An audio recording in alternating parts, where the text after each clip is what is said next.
What is up, YouTube? We are back with some very, very special guests tonight. Now, first up, we have got my main man, Tony, from Sinister Arts and Movies, and his better half, Danny, from The Girl in a Movie, straight from the Boot Estate in Merseyside. Give it up for him!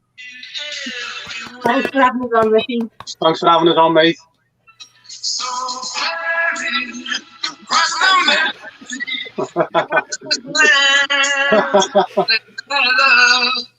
And also, this week, we have got somebody very special as well, another person. So we've got three this week. Now, when you hear the word Wales, you probably think of the fish with the biggest dick in the ocean.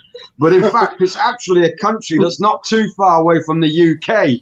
Now, in this country, there dwells people who call themselves Welsh. And I've got a live one here in the form of Nos from Pro Physical Media. Give it up for him. Hey, cheers for having me on, mate. It's a right pleasure.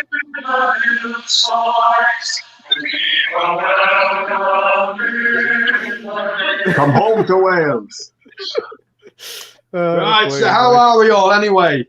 All good, thanks, mate. Good. That's what I like to hear. It's good to see you guys again. Right, so we're going to kick off anyway. As always, I'll start with ladies first, with Danny.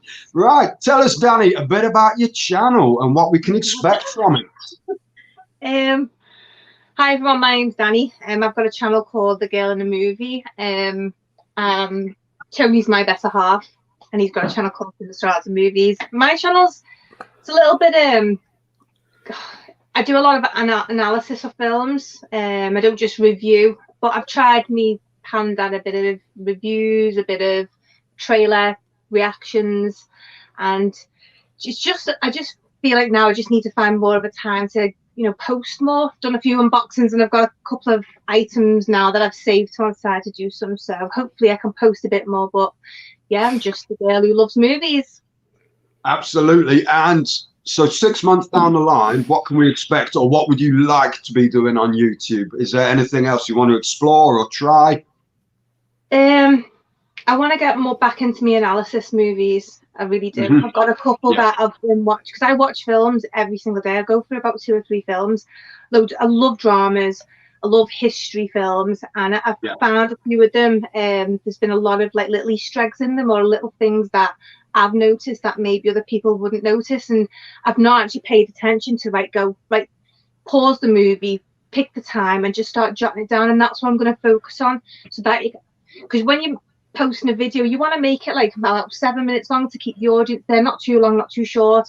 And I think sometimes if you're just talking about one film and just pointing out a couple of little things that you've noticed in the missing scene, which is the subject matter that we see within the film, within the scene, I think you can't just make a full review about one film because you don't see it all the time. So that's what I want to focus on, maybe doing a little bit of a collaboration about some films, and maybe just educating a couple of people the way I get educated by you guys, because I learn so much about everything. And I think maybe just put out a couple of videos about how you analyze a movie and what you should look out for, but maybe people get that from the analysis video. They don't know. Yeah, I think they do. Yeah, definitely. Right, Tony, you've got a very diverse channel, haven't you? You've got a mixture of movies, mafia, and paintings. Yeah, that's it. Yeah, I just on my channel, I just like to show off my collection, my art, and sometimes I like to delve into true crime, which is basically Italian mafia stuff, and Italian mafia in America as well. Yeah. It's great, yeah. And 6 months down the line, is there anything else you want to add to your channel? I mean, is there something else you want to try? Is there anything you fancy doing that you're thinking you're going to give a crack to in the future? No, I think I'm just happy with what I'm doing, mate. I'm just taking it steady and, enjoying the ride, talking to, people who have made friends with, like yourself and everyone else, and just enjoying it. I mean, we've had a laugh since we've been on with the chili challenges and stuff. So as well, stuff like that, it's been great so far. It has. Right, over to Nos. Nos, tell us all a bit about your channel. Well, my channel is mainly about well, it started off as like you didn't see this. Some of you may not know about this channel, but some of you might know. I had a old channel which I uploaded gameplay videos to, and it was mainly that this new channel I started was a sort of combination idea of going to be gameplay and like I buy things for my collections, as you can see behind me, all the time. So it was going to be about unboxing and going, hey, look, I've been looking forward to getting this. But it sort of became that. And so I've tried experimenting with reviews. Like I go out to see some films because Cineworld Unlimited, fantastic. And so yes, but again, it's due to reasons. Everything just sort of flows. Sometimes I'll get the urge to just upload something, and other times it'll just be new. So yeah, mainly unboxings and stuff like that at the minute. Yeah. But yeah, it's a great channel you've got, Nos, and you deserve a lot more subs than you've got. Obviously, because of personal reasons, you've not been uploading a lot recently.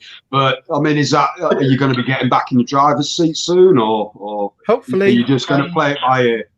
I stack things regularly. It's like I've got a lot of stuff stacked to the side there, which I think I put in a video. I'm not 100% sure. That happens. I'll put stuff to the side, stack it, and I won't know if I've put it in a video or not. I think I have put that stuff, but yeah, I've got a bunch of stuff here which I haven't shoved in a video yet, which is a bunch of 4Ks and some Blu-rays.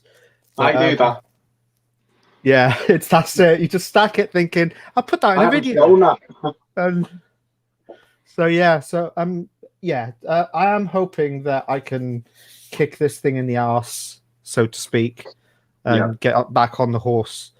Yeah. Well, I hope so, because you're a great guy, Nos. You've got a great channel.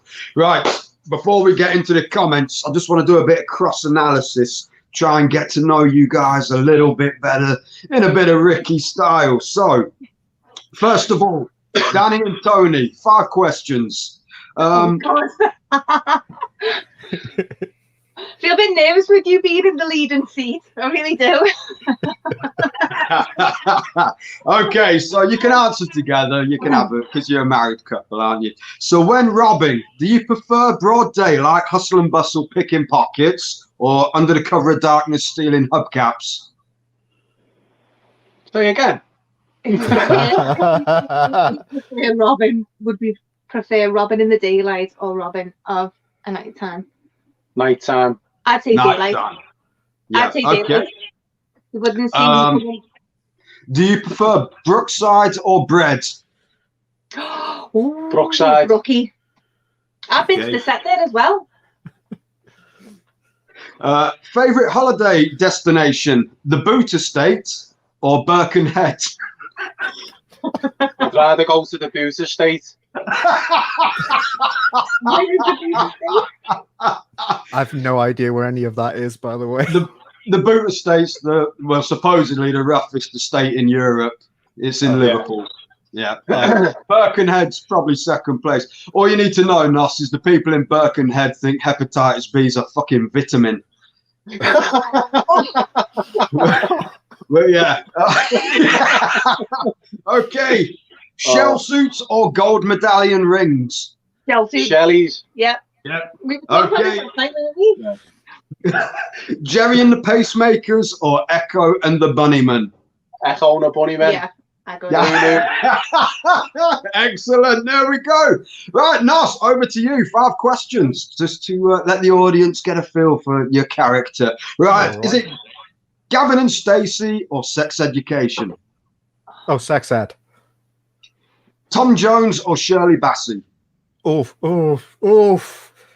this is cutting deep. I can't. No, I refuse. It's a Sophie's choice.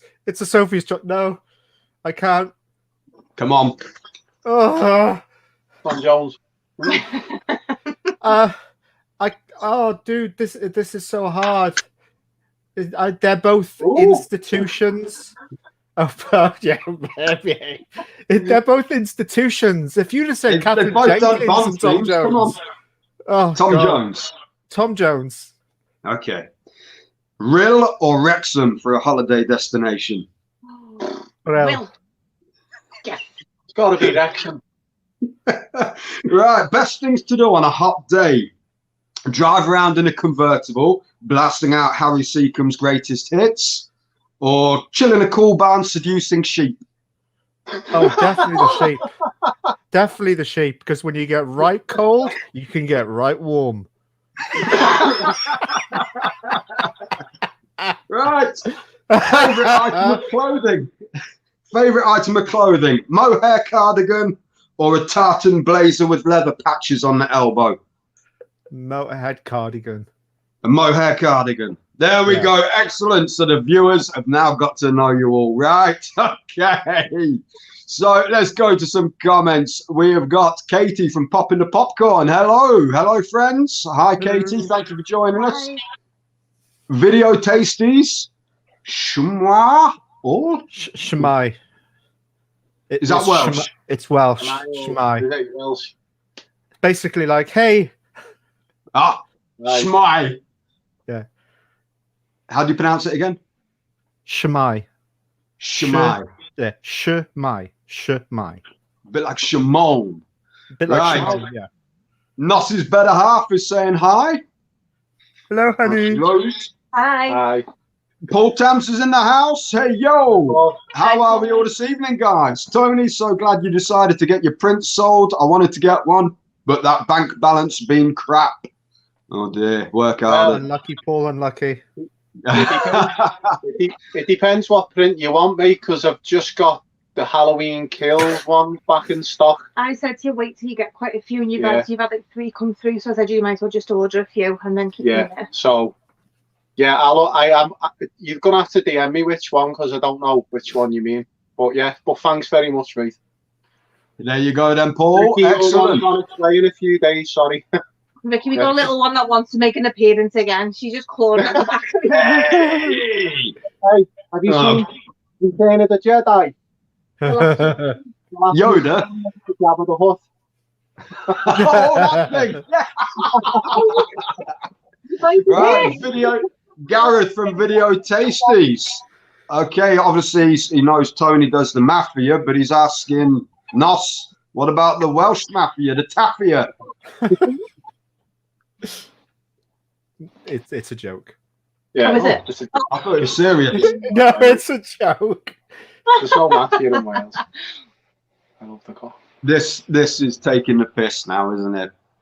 I love the cock, and it's got a picture of Leslie fucking Nielsen as the. I remember that. What, who was it that was? It was Ant who started that Lost Boy. Right. It became into an audience with Leslie fucking Nielsen. That show did. God, give me strength. Hiya, reviewers. Old AF reviewers. You guys are my favorite channel. Looking forward to the stream. Hope it's a good one. I hope as well. Vassman, Nos is a smashing bloke. So are you, Vass. Right, Baz. Right. RWR movie reviews. What film are you guys looking forward to buying when it gets released? Who's going first? Ladies first. We'll go with Danny.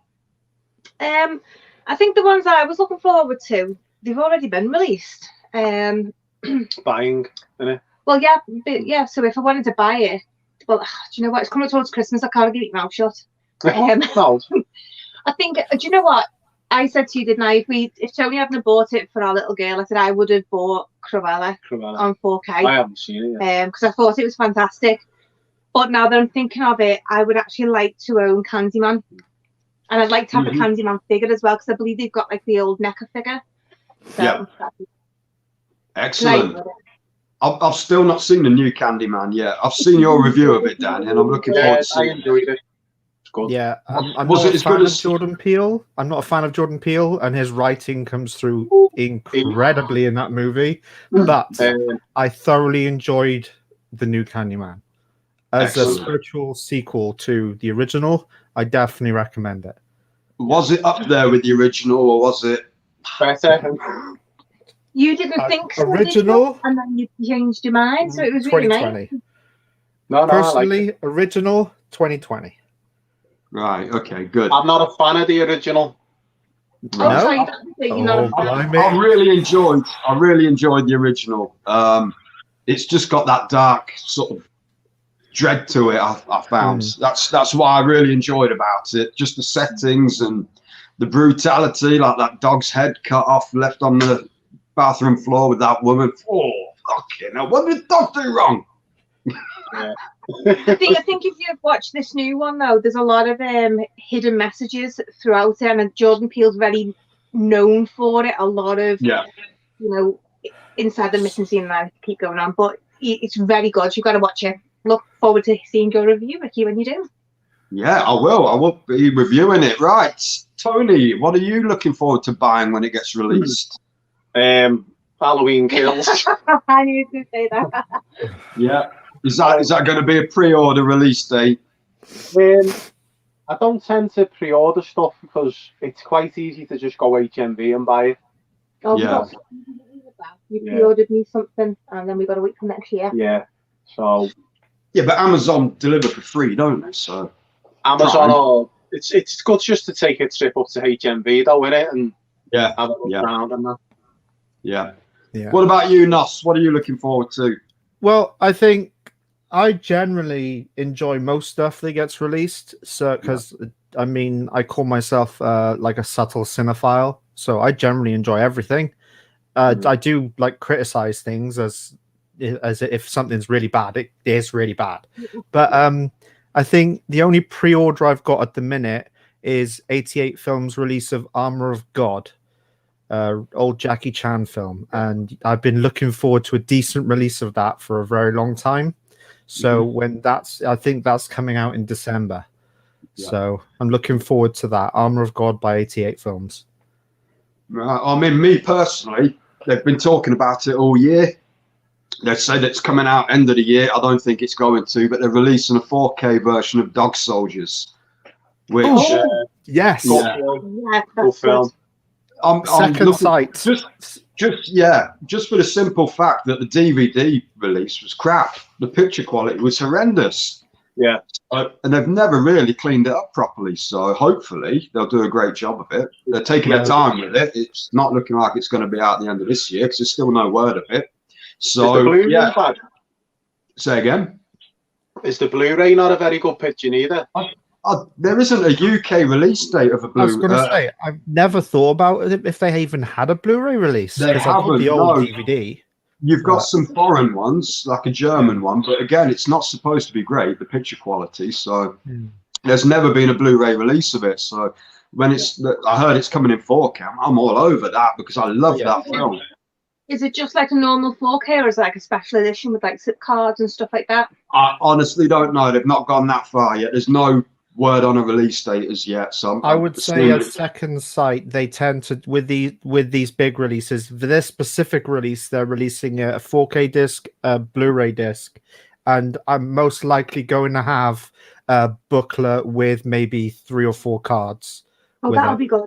Nos is the man in the know. I love it. I love it when you get like a 4K or a special edition, and you get like a book with all like the extra cards. And I think it makes it a bit more special for your collection. Well, that's it for people with physical media. That we love physical media, so hence my channel's pro physical media anyway. But we love physical media, and people who love physical media love the extras, but also the physical extras that come with it, like the booklet, the cards, the hard boxes, not the flimsy cardboard ones like Arrow used to do. Yes. I was going to say, did Second Sight just do the Paranormal Activity? They did just do Paranormal Activity, yeah. That looked like a nice set. I don't delve into everything they've done. It's like I haven't got every single Paranormal Activity on Blu-ray yet, so I'm sort of waiting for 4K to be for them all to be released on 4K before I delve into that. But yeah, Second Sight have done a lot of really good stuff, and Paranormal Activity was one I thought about and never actually took the dive into. Yeah. They did a good job with Host as well. That was a really good box set, I thought. But yeah, Rose is saying, how is everyone? We're all very well, Rose, I do believe. Very well, thank you. Hey Ricky, it's me, Pabs. Just thought I'd have a laugh. I'll go fetch Funko Freddy now, mate. Well, hello, Pabs. Yeah. What, Pablo, your mate? No, it's Funko Freddy. Oh, I thought that yeah. actually was Pablo there. I thought it was Pablo. It was like, Pabs has gone off the radar for a bit. I don't know what's that. He had COVID last I heard, and then I've messaged him and I've not heard anything back. So I hope he's I all hope right. he's okay. My brother's got it. yeah. He'll be. He's balls deep in building his house still at the moment. So, but yeah. So Nos, touching on what you were saying about having sort of depression and things like that. I mean, is that something that you're going to get under control, do you think? Is it something, can we expect to see more content from you soon? Well, under control is a subjective term when it comes to my like lightning in a bottle or perfect storm of mental health issues. So hopefully I will get some kind of kick in the arse to do stuff, but again, it's all. I never force myself into a place to try and do something, because every time in the past I've tried and gone, right, that's it, I'm gonna do this every day, I've ended up going like 6 or 7 steps back. So it's, I wait till the urge happens and then I follow the urge. Yeah. Okay. Good. I think that you can get to a point where you feel totally burnt out, or you feel pressurized into doing something which takes the love out of why you do what you do. I totally get that, and like I keep saying, oh, I'm going to do a video, and work and every life and gets involved, and you just think, oh, do you know what, I can't be bothered. It is really hard work, and do you know what, Nos, don't put that pressure on your shoulders. Just you concentrate on doing rows and just be happy. And do it when you feel ready and when you want to really be proud and feel, oh, I want to do this, I feel good. Don't do it because you feel like you have to. You feel like somebody wants to see something. Because when you do that's the kind of mindset I try and get into, is the not allowing the worry, because I have a severe anxiety disorder as one of my big magic bottle of mental things. And so as you said about the worry, Danny, about worrying about what people think, or don't let other people like make you. That's one of the things which is always there, is like, I'm letting people down. People subscribe to me, I should be uploading something, and I try and curb that, but it's always the little voice in the back of the head saying something. Yeah, that's good, Nos. It's good. I mean, at the end of the day, you've got to look out for yourself. That's got to come before YouTube or anything else. So just get yourself sorted out, mate. All your subscribers will understand, because at the end of the day, it's like I was saying earlier, you subscribe to, I personally believe, you subscribe more to a person and the content. If the person is talking about something you're not really interested in, they've still got your attention because you're buying into that person. And that's what I think. So that's why I like all you guys as well. So Danny and Tony as well. I mean, even when Tony's talking about the mafia, it's not really my sort of thing, but I can still watch it because I enjoy watching your content. Yeah. You have that you have that voice, that voice, Tony, where it's Scally. Well, no, it's when you watch some documentaries, you get drawn in by the voice rather than the type of content it's in. Tony has that voice where he lures you in. So yeah, definitely. That's one of the most positive comments I've had, really, because I've been called all sorts on some of the videos. No, it's not when he's telling me that I'm not clean properly, or I need to move this, and you look at this room, it looks a mess. On my video, you won't. No, I know that. I'm just saying. I listen to your voice all the time. No, I mean, like on some of my mafia videos, I've had a lot of Americans like saying that, what kind of accent you've got, it sounds pathetic and stuff, and like saying I can't pronounce certain names properly and stuff, and I'm like, I'm not from America, so and then I've had people coming on obviously calling me a scumbag and that, because so I've got a Scouse accent and stuff. So that's that. You should never take any interest in what the fake English say. That's what I call the Americans, the fake English, because they think they speak English. They're not. But It did sort of do me head in, but I had to take the comments off on certain videos. But then I must be doing something good because a couple of them have got over 30,000 views. So you know, must be doing something right. Yeah, that's impressive. Very, very impressive. But yeah, Danny, when are you going to be putting more content out? We were joking about this today. I always keep, I'm not even going to say it. I always say, "Oh, I'm going to do it." Oh, you've tied it up. I really want to do. I keep saying it all the time. I really want to do my Lost Boys one, so I've started jotting down the points. But I get really nervous, and it really affects me to the point where I'm sat here talking and I lose train of thought and I kind of black out. I've done it a few times. I'm going to try to do this one because I know everybody loves the Lost Boys and I want to do it justice. So you told me go and write it all down. So I said to him, now I'm committing myself now. I committed myself in the other one, but that's the next one I want to do it this weekend. I really want to get the analysis one and get back to my roots of what I enjoyed and really what made me want to get into YouTube, really, to be able to speak better and be more eloquent.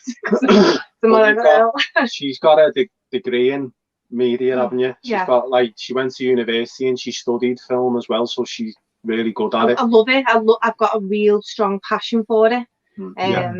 Even some of the crap. Definitely tell that in your videos, It's just me nerves. Just got to get over that. Yeah.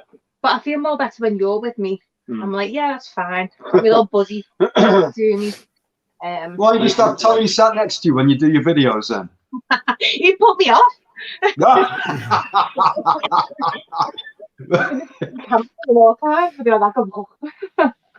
So I want to know from Tony, being a massive Halloween fan, what is Halloween Kills like? Is it good?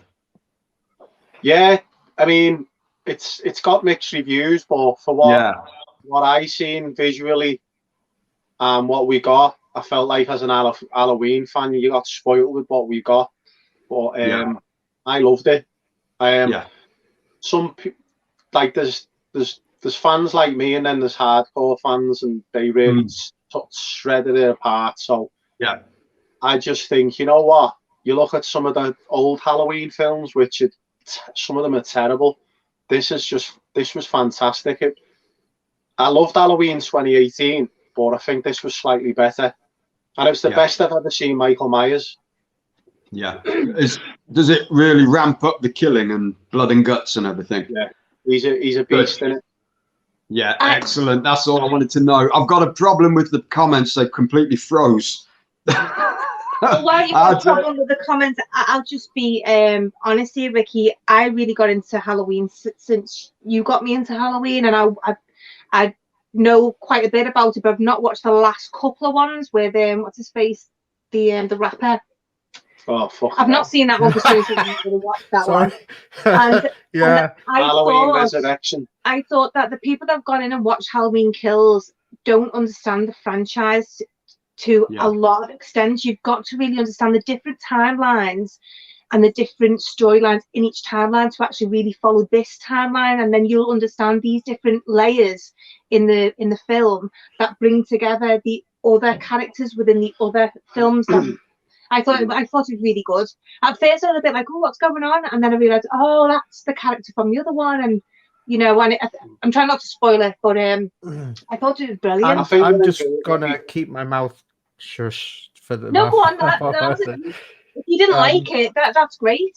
No, it's, again, I respect people that enjoyed it for what it was, because in my mind, take it away from Michael Myers, and it's a perfect film. It's cheesy, it's gory, it's better than most of today's attempts at shock films. Whereas going back to the history of the original Halloween, which was 2018 was supposed to follow Halloween 1 or Halloween 78, and Halloween Kills is an intermediate film, not really a whole film in itself. It's supposed to be a transition to Halloween Ends. And going from Halloween 1978 to 2018, there's a complete disconnect between who Michael Myers is. Or it goes from a brutal, focused, scary, evil, not even a being of sorts, complete void evil thing, to directionless, being led by some doctor, old man in 2018. I'm trying not to spoil it too much. And then in Kills, they completely flipped the script. And it's not even the same Michael Myers from anything. It's as if they took Jason Voorhees, shoved him in the Michael Myers costume, and then said, have at it. But that sounds good to me. Yeah, well, again, that's it. If that's what you're looking for, if you're looking for kills and you're looking for brutality, then you're going to love it because, oh my God, is he brutal in this? Excellent. I mean, Tony will know, but the kid on the stairs. Yes, I heard him and I seen him. Yeah, that I mean, oh my God. I said to you, didn't I? That's all I'm going to say because, like, again, Ricky, I don't want you to miss any of it if that's what you're really looking for. So yes, the only other big complaint I have is I even said to Rosie when we were sat next to each other, I said, if I hear Evil Dies Tonight or another variation of it again, I'm going to cry. And they said it like 15 more times after that. And I'm like, ugh. I think with any kind of flash mob or any kind of what are they called? Like, what are those people called where they get together? And protesters. They have like a word that they say, and I think that's why that was the word that they were grasping hold of. Like with Britney Spears, like Free Britney. That was Free Britney, Free Britney. So with Michael Myers, it was Evil Dies Night, Evil Dies Night. So I do get why they kept saying it, but I think it was overused, and I do get that scene that you're on about because I even seen that scene and I even cringed thinking, these are looking at the camera, these are like too aware of where they are, and that kind of like did spoil it a little bit, but at the same time, I actually do get what you say now in regards to the fact that it was flipped, and I think that maybe now having this conversation, I think because I know the history of Halloween and I know the different storylines, that I get it. Whereas a standalone viewer that watched it or maybe haven't watched them all might not have known about it. Yeah. So I still enjoyed it. But great point. Good. I think visually it looked fantastic as well. Yeah. Yes. That's sometimes and the score. The score as well by John Carpenter. And sometimes when you watch a film, you can just appreciate it just for its the visuals and the score. Exactly. And if I didn't like it, I'd say, but I did really like it. Yeah, and again, there's nothing wrong with that. I think my favorite part of it, if I'm completely honest, was the Ghost song at the end credits. Because I'm a big fan of Ghost, so the song Hunter's Moon at the end credits is fantastic. All right. So I'll look forward to watching it now then. But then again, I did like Rob Zombie's Halloween, so what do I know? I liked them. I thought they were great, especially the sequel. Nice knowing you. Bye. See you later, Nos. You take it steady. That's what I mean. I like Rob Zombie's Halloween. I liked him as well. I think Halloween 3's been getting a lot of attention lately, but I never liked that one. But I've not seen it since I was in my teens. So again, I didn't like it when I was a teenager. You've been obsessed with that 10, 20 about years. 5 years ago. Oh, sorry. No, about 5. Not maybe longer. About say 5, 7 years ago, I rewatched it because I thought I'll give it another go. Because I watched a YouTuber go on about it, how good it is and stuff, and I was like, oh, I'll rewatch it. So I bought it on like DVD from CEX for a couple of quid, and I watched it and I was like, do you know what? I actually really love that. So I've watched it so many times since, and I love it. I'll have to give it a rewatch, definitely. It's the score and stuff again. It's great. Okay, Gareth from Video Tasties is asking, this is a good one for you guys. Which horror sub-genre needs more new films? I want some fun monster movies. I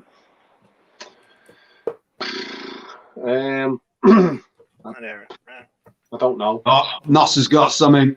He's got something going. We need more. Yeah. General monster movies like the classic Universal monster movies. What about Creatures of the Blue Lagoon? No, that's what I mean. Oh, was that it? Oh, sorry, my eyesight's terrible. Well, Yeah, sorry. I do believe that they're That going to was be my- remaking them all, doing up-to-date versions. Well, Rob Zombie's doing the Monsters or Fucking hell. something. Rob Zombie's Yeah. doing the monsters. I don't like Yeah. Yeah, Rob Zombie and the Monsters they're not in the same category, are they? Let's face it. The Monsters were a pretty light-hearted family comedy. Yeah. Rob Zombie. What's Rob Zombie going to do with it? Well, to his credit, and I love his music, so I will say to his credit, he is a complete horror fanatic. He loves the horror genre, and one of his favorite things is the Munsters. So when he got offered the Munsters, he loved it. The only complaint I'm going to have is the same complaint I have had with him for a very long time. He shoves his wife into everything. Yeah. And she cannot act. Yeah. In 1,000 Corpses, fine. Devil's Rejects, just enough. I love that film. In Three from Hell, I swear I was this close to turning it off every time she came on screen because he basically made her the central blabbermouth for the entire film. Yeah. And she can't. No. I thought The Devil's Rejects is best. I thought that was brilliant. That's his best. That's his best film. Yeah, Easy. Definitely. Brutal. Easy.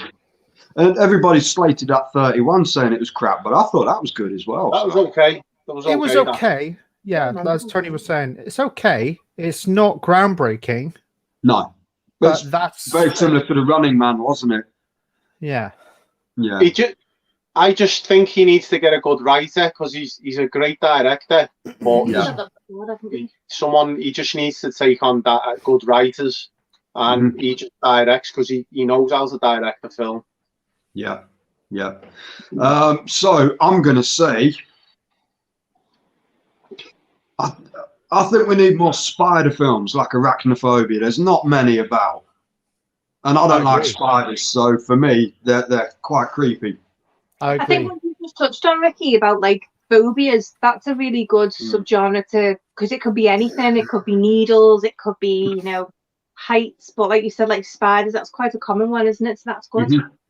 Yeah, I mean, you get ones like Big Ass Spider, Eight-Legged Freaks, and they're crap. But Arachnophobia was real, wasn't it? Because they used real spiders in it as well. Yeah. What about not the big ones? Flying Spider horror movie where they fly? Oh my god! He's probably made one of them on the fucking Sci-Fi Channel. Probably. Sci-Fi Channel came out with a bunch of low-budget spider movies. I think there was like Arachnid 2, Spiders 2. Most spider movies became a joke in themselves, so that's why you get nothing but Eight-Legged Freaks type movies or big ass spiders. Lavalantula, oh, that was bad. And they made like 2 of them too. It's just no. So yeah, the way what you're talking about, actual serious spider movies. Arachnophobia was the last one I remember, but before that there was one in the 70s called Kingdom of the Spiders with William Shatner. That ends on a bleak note, so they could remake that now, and I mean, by today's standards, they could do a really good job as long as they kept it so it ends on a real bleak note. That'd be fantastic. But yeah, James Wan was supposed to be redoing Arachnophobia, wasn't he? Really? I didn't know that. Yeah, that would be good. That would be good, actually. That would be good because he started experimenting more. But yeah, that would be good. You having fun there, Tony, Danny? Right down here. I've got really sensitive ears and I've got tinnitus in this ear. So this ear is me listening while you just cough so loud down. It's like. I've got tinnitus here as well. Infection. Yeah. Oh, I think there's been a lot going around. I've been ill. It's been horrible. Funko Freddy, he's saying swingers. In response to? I'm assuming the genre. Possibly. Oh, no, he's come up with a good point. Release. That is a fantastic movie. Them green things coming out the shitter. Yes. Yeah. The original one, yes, it had its cheesy factor, but technically it's a witchcraft movie, not a creature feature. But those little shits, they gave my friend nightmares for months. He wouldn't, because I think it's either the second or third where they come out the toilet, and he saw that as a child, so he wouldn't sit on the toilet for months. So did I. I always thought Ghoulies was a bit of a rip-off of Critters. See, yeah, like bald ones, weren't they? Love Bald Critters. green, wasn't they bald green ones? Yeah, I agree About they're horror. similar, but again, it's, to me, they are still uniquely different enough that they could be classed as their own thing. Mm. Yeah, Avoid the fourth one. I love Critters. Yeah. Same for Critters. Avoid the fourth one. Yeah. Yeah. Well, same with Ghoulies. Was that the fourth one? Ghoulies Go to College. No, that was the second one. That's the third one. Ghoulies Go to College is the third one, and the fourth one is so low budget. It's not even, sci-fi would laugh at them for it. Yeah. So it's just. We got Raymond in, the Dutch film buff. He's saying, hey guys, Clint Eastwood did basically the same thing with his then girlfriend, Sandra Loke. She was in like 5 Eastwood movies in a row, and she annoyed me. I honestly, the name I can't place, so quite possibly. I haven't seen all of his films. Yeah. If I'm right, I think she passed away recently, Sandra Loke. One of his ex-girlfriends did. Yeah. But they probably all passed away, haven't they? He's about 120, isn't he? He's definitely getting on. He's got a new film out in the cinema as well, which Rosie mentioned for us to go and see. El Macho or something. Something like El Macho or something like that. Yeah. Can I just say something a minute though? These little digs with the fellas, with the wives on films and that. Please give them a break, because the wives aren't that bad. I feel like this is like as I'm with Tony. Yeah. And like, there's a dig at me. Like, he's great and just like sod off the women. But I get it. Yeah. Well, my wife's currently watching this. She's in the other room. There you go. Right. I deleted the comment, swingers, but it still be read out. Sorry, I was talking to someone else. Now it's dodgy. Allegedly. Yeah. Allegedly. Freddie, we believe you. Right. That's a good idea from Vass. He's saying they should do a Spider movie found footage style. That would be interesting. Yeah, I think so. Yeah. Yeah, that would be. I love found footage films. I do. Absolutely love them if they're done right. Anyway. Well, I will always defend it down to the ground, but I swear by this. But the Blair Witch Project, I saw it in the 90s when it was released. It scared the shit out of me. Yeah, and I'm a person that will watch most stuff that hardcore horror fans would wince at. So it's the type, when I can think of a film that actually had an impact on me, I will put the flag in the ground and say, no, it is good, because people look at it from today's standards, when every man and his dogs released a found footage film of varying degrees, and then they look at Blair Witch, who was the one that brought it back into the media, into the modern times, because technically Cannibal Holocaust was the first found footage film. But yet they'll look at it and go, how is this scary? What's with this? It's boring. And you're not really appreciating it for when it first came out, are you? Yeah. I think it built a lot of tension. It was everything that came with it, though, wasn't it? With it, because internet was just about growing at that time, and it was the fake websites, the missing news reports. And I actually missed that. I actually completely missed all that. And I went in completely blind, as underneath all the hype machine, because, as you said, they made it completely as if it was real. This is a real thing that happened. Well, I wasn't old enough to go to the cinema, so we were at school going, "Oh, have you seen this film? Oh my god, have you seen that?" And there was like loads of talk about it. Yeah. I was a bit disappointed with that at first, but it's one of those films that's definitely grown on me over the years. Yeah, it's one of my favorite horror movies in general. I like the you might, I don't know, you might get me on this, especially Nos. I like the feel and the atmosphere to it. Yeah, Yes, definitely. And that's what it had a solid creep factor that built from the start to the end, and at the very end, which without spoiling it, at the very end, when you see what you see, that I couldn't sleep for a solid week.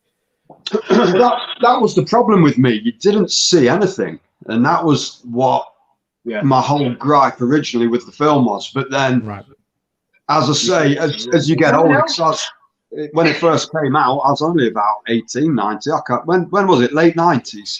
99, I think. 99. Yeah, so I would have been, not even 20. So, back then you want to see things, don't you? You want to see the gore. But as you get older, you appreciate how it's made more, and tension building and stuff like that. And it's just a really good film. Was it it was an 18 when it come out, wasn't it? I don't think so. I think it was a 15, wasn't it? I think it's a 15. Yeah, I've got it on VHS and DVD. Yeah, it's 15. Yeah, my DVDs of Blair Witch is somewhere here. So I've got all three of them. Is that like a Chucky doll or something, like Chucky's son? See it as Chucky? No, it's Michelle McGeller. Oh, is it? Michelle Geller. Do you mean here? Do you mean here, Danny? Yeah. That's Buffy. Oh, I can see it now. It's Buffy from season 4. I thought it was Chucky. You know, the scene of Chucky's son. In my eyesight's so bad. I'm so sorry. No, it's fine. It's season. If you got the DVD sets, you'll see the way she stood on the front cover of season 4. That's basically the promotional shot. Massive fan of Buffy, and I loved the first one as well. Sorry. Yeah, they were good then. I like them. They were good. No, the first one before it was Michelle Geller. Christy Swanson. Oh, what a film! Great that song, how funky is your chicken? I used to always sing that. Yeah.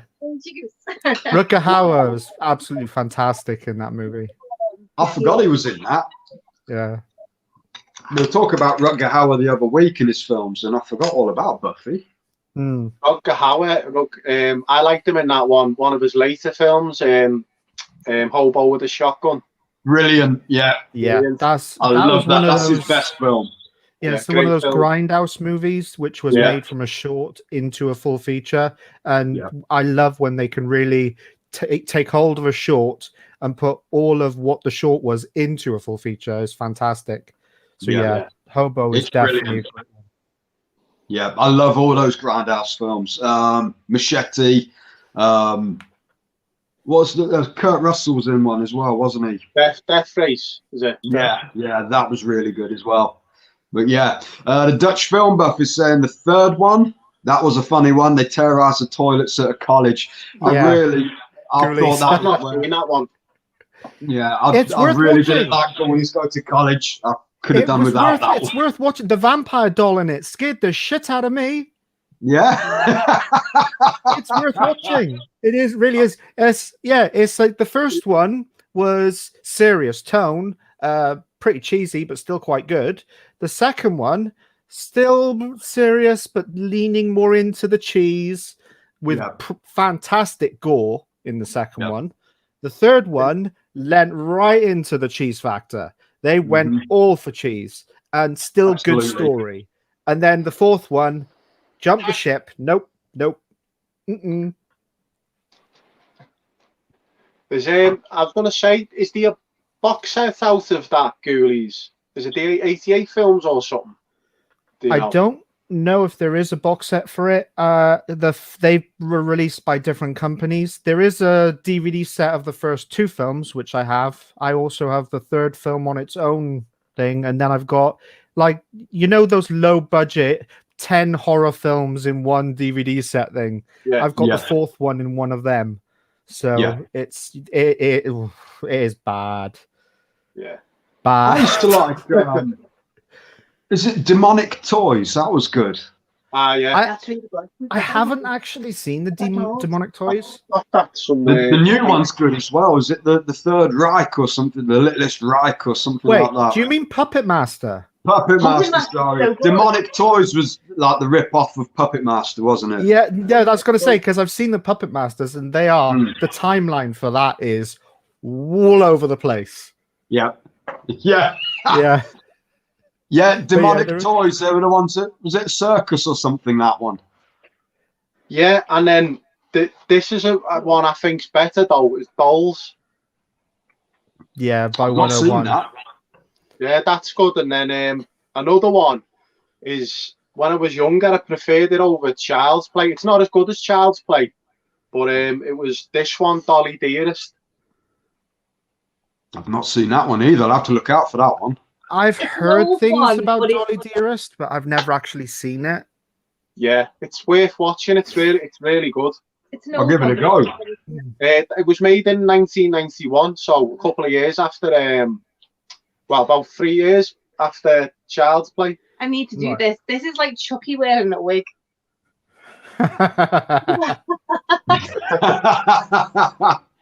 That's Fanny Chucky. Can't say that. Oh God, sorry. Oh, right. Oh, now I get it. Sorry. You haven't even read the comment yet. I just saw it pop up on screen. What? Oh, Sandra Loke was the Sandra blonde-haired Loke. woman in Every Which Way films. Yeah, thought that every was which way but loose and every which orangutan. way you can. Ever since I seeing thought, every I which thought way that but was loose, Clyde. I have Yeah. Right Turn Clyde stuck in my head. Right Whenever turn, someone, Clyde. whenever someone annoys me, I say out loud, "Right turn, Clyde." They instantly move. So obviously you know something's coming. Yeah, you're going to get punched by a orangutan. And I'm the orangutan. I've got the hair to go for it. Yeah. Noss's better half is saying found footage are brilliant when well done. I completely agree. They're 10 a penny. There's so many, but you got to wade through some shite. But when you find a really good one, Have you seen? Sorry, Ricky. Sorry, mate. I'm butting in there. Go on. that's fine. Carry on.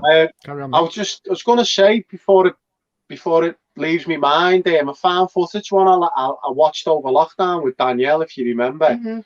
It was Quarantine With the Yeah. Jennifer Carpenter. with Jennifer That was Carpenter. really What good. have you seen that? Did you like it? 'Cause we thought it was That's- great. That's It's the like remake the of American Wreck. remake of Wreck. Yeah. Yeah. Yeah. With Jennifer, what's her name? Carpenter.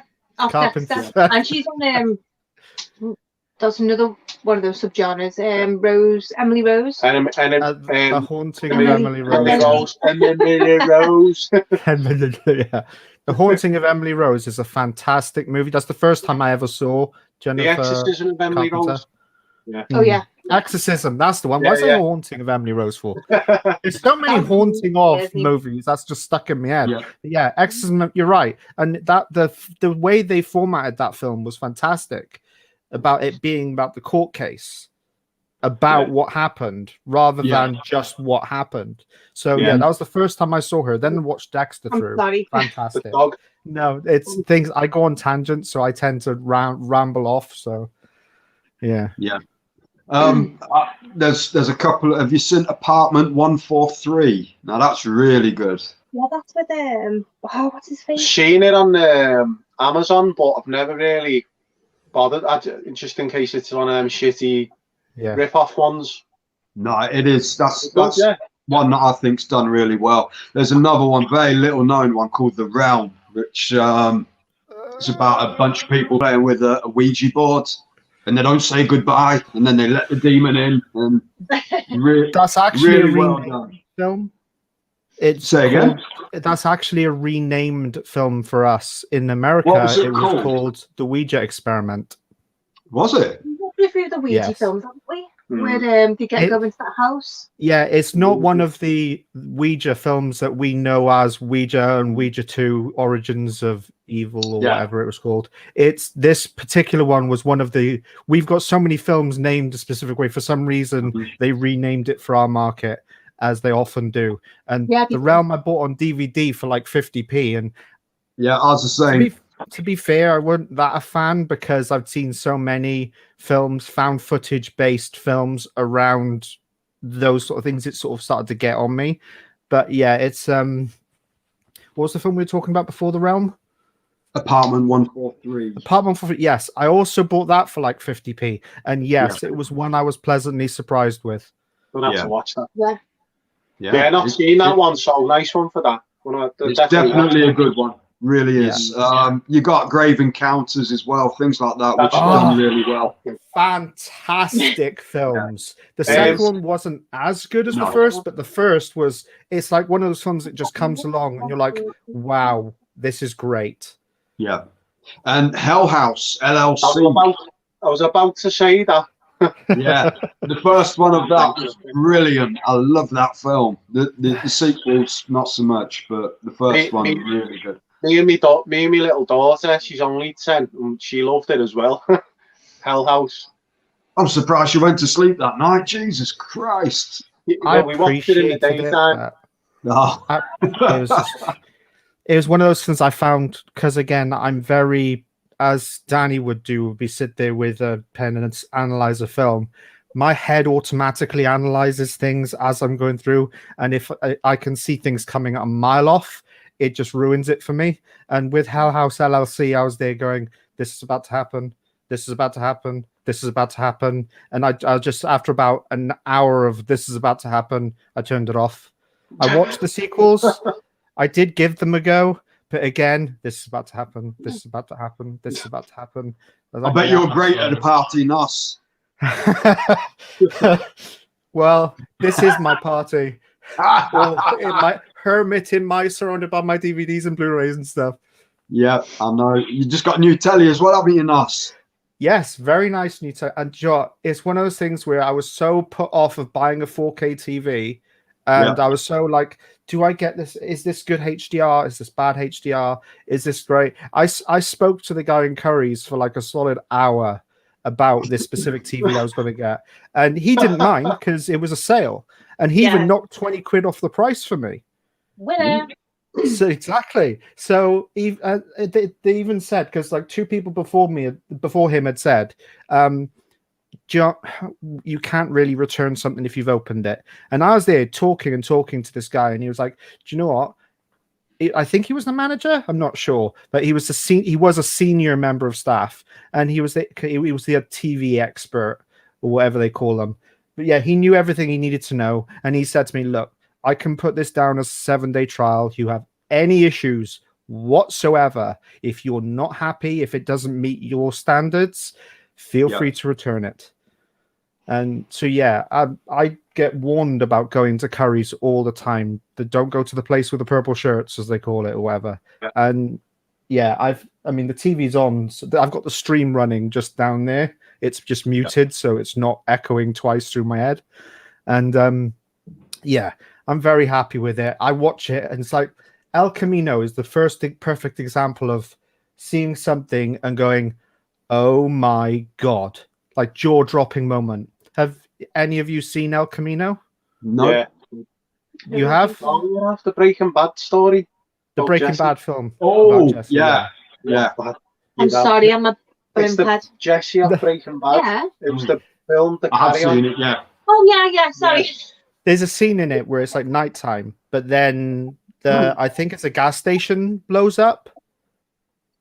Or an apartment. I can't. It was a while back, a week or so. I saw it, so memory details aren't there. But essentially, it's nighttime. There's this huge building explosion, and the flames and everything looked so real. My jaw dropped. Yeah, and everything looked so different. And seeing things as clearly as I am, and as vividly as I am. It's one of those purchases that I am well happy with getting. Yeah, totally agree, mate. Because we got ours from Curry's 2 years ago now, and I hadn't bought a 4K player yet, but I set it all up, and we were going to settle with a film. We watched one on Netflix, a Stephen King one called 1922. Right. So and it came on, and we were like, Jesus! You could see all the the pores in the skin and stuff, and the clarity of the skin and everything. Yeah, the true motion on the TV as well, like it's happening in front of you. Yeah, and it was like wow. Something else, because you mentioned you've seen streaming. Have you got a 4K player yet? Yeah. I got one now. I don't know if you've noticed it, but what you'll find is they actually are lesser quality in streaming than they are on 4K discs. Oh yeah, definitely. Because in order to stream, obviously that amount of data, they have to throttle it. So it'll still be good, but if you had a disc with the 4K, you will notice it a lot better quality than the 4K stream would be. Yeah, because when you put a disc in, it's true 4K. But even if you put a Blu-ray in, and it's 1080p, the player we've got, it does say it'll upgrade it to 4K as well. Even if you put a DVD in, it'll upgrade your DVD to what it can. As best as it can, yeah. But the first 4K I bought and put in was Everest, and I was blown away by it. Everest is such a great transfer, isn't it? Great transfer onto 4K, and it was just amazing watching it. There's a couple of good ones. Yet, but The Shallows is really good in 4K as well. Yeah. Isn't that the shark film? Yeah. I was going to say, I think I bought the Blu-ray of that for like 50p, and because I just thought, I'm collecting creature features. This is cheap. I'll pick it up, and I enjoyed it. So that Crawler's a really good one as well. That crocodile film. Yeah. Love that. Right. Funko Freddy is saying Ghoulies was Mint Man, the young lass. Hey, has anybody seen my Muffy? A guy walks past and shouts, hey, who hasn't? Right. Which part of the human body being damaged in a film makes you look away? Well, that was it. I Spit on Your Grave Part 2, where that bloke had his bollocks in a vice. That made me look away. I've seen both of them. I've seen the original ones where they put, I think, was it a bottle or something where it shouldn't have gone and it cracked. Yeah. I think it comes to glass wherever it goes. For me, I think it's teeth, when you can hear teeth breaking. Yeah. I don't like that, especially in is it American History X? Edward on Norton. The curb.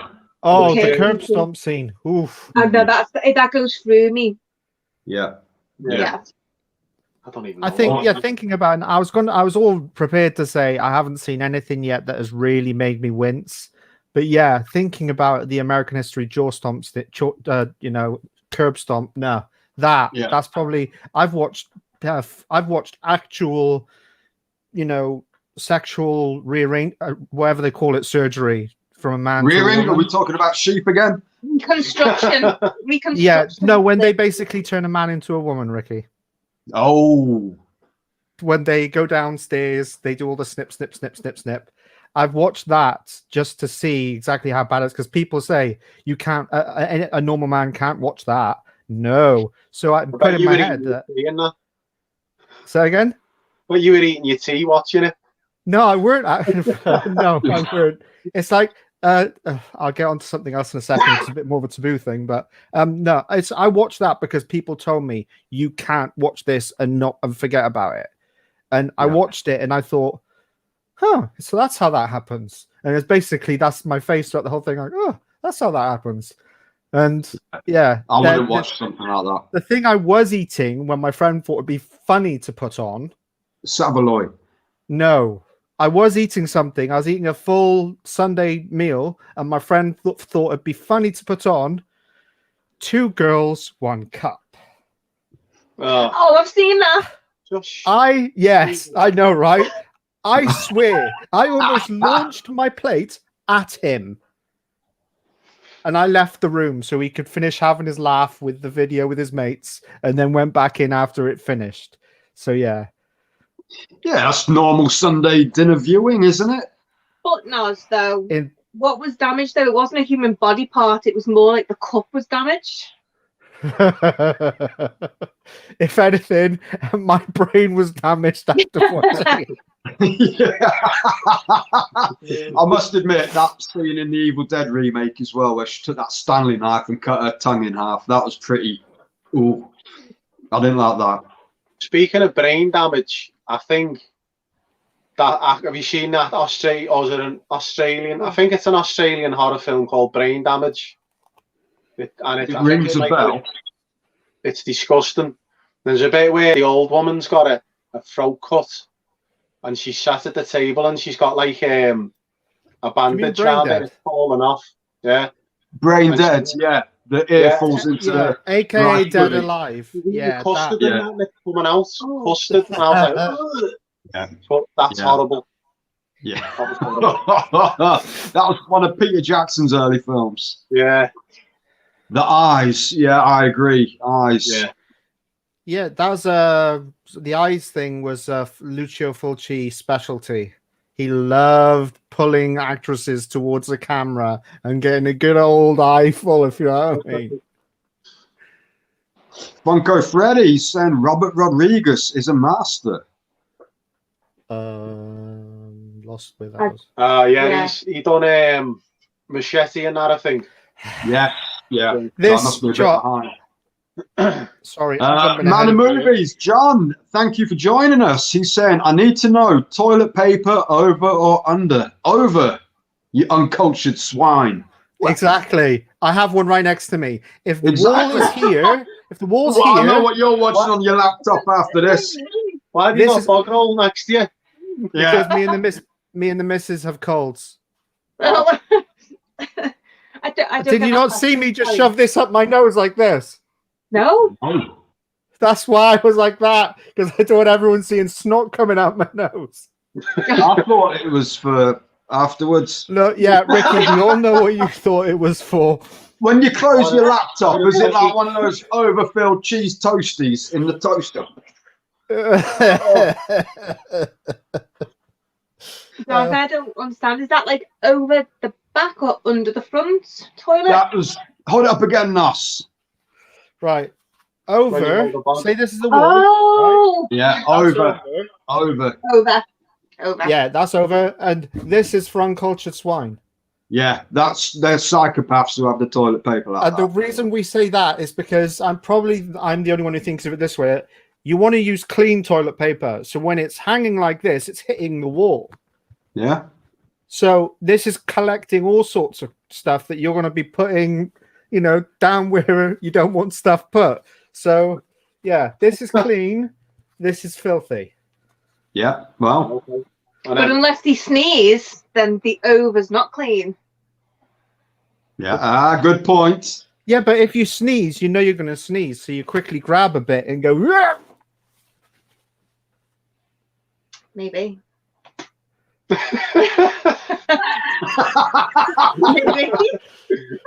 Yeah, right. So John saying, evening, my friends. I'm loving this lineup. Thank you very much, John. So am I.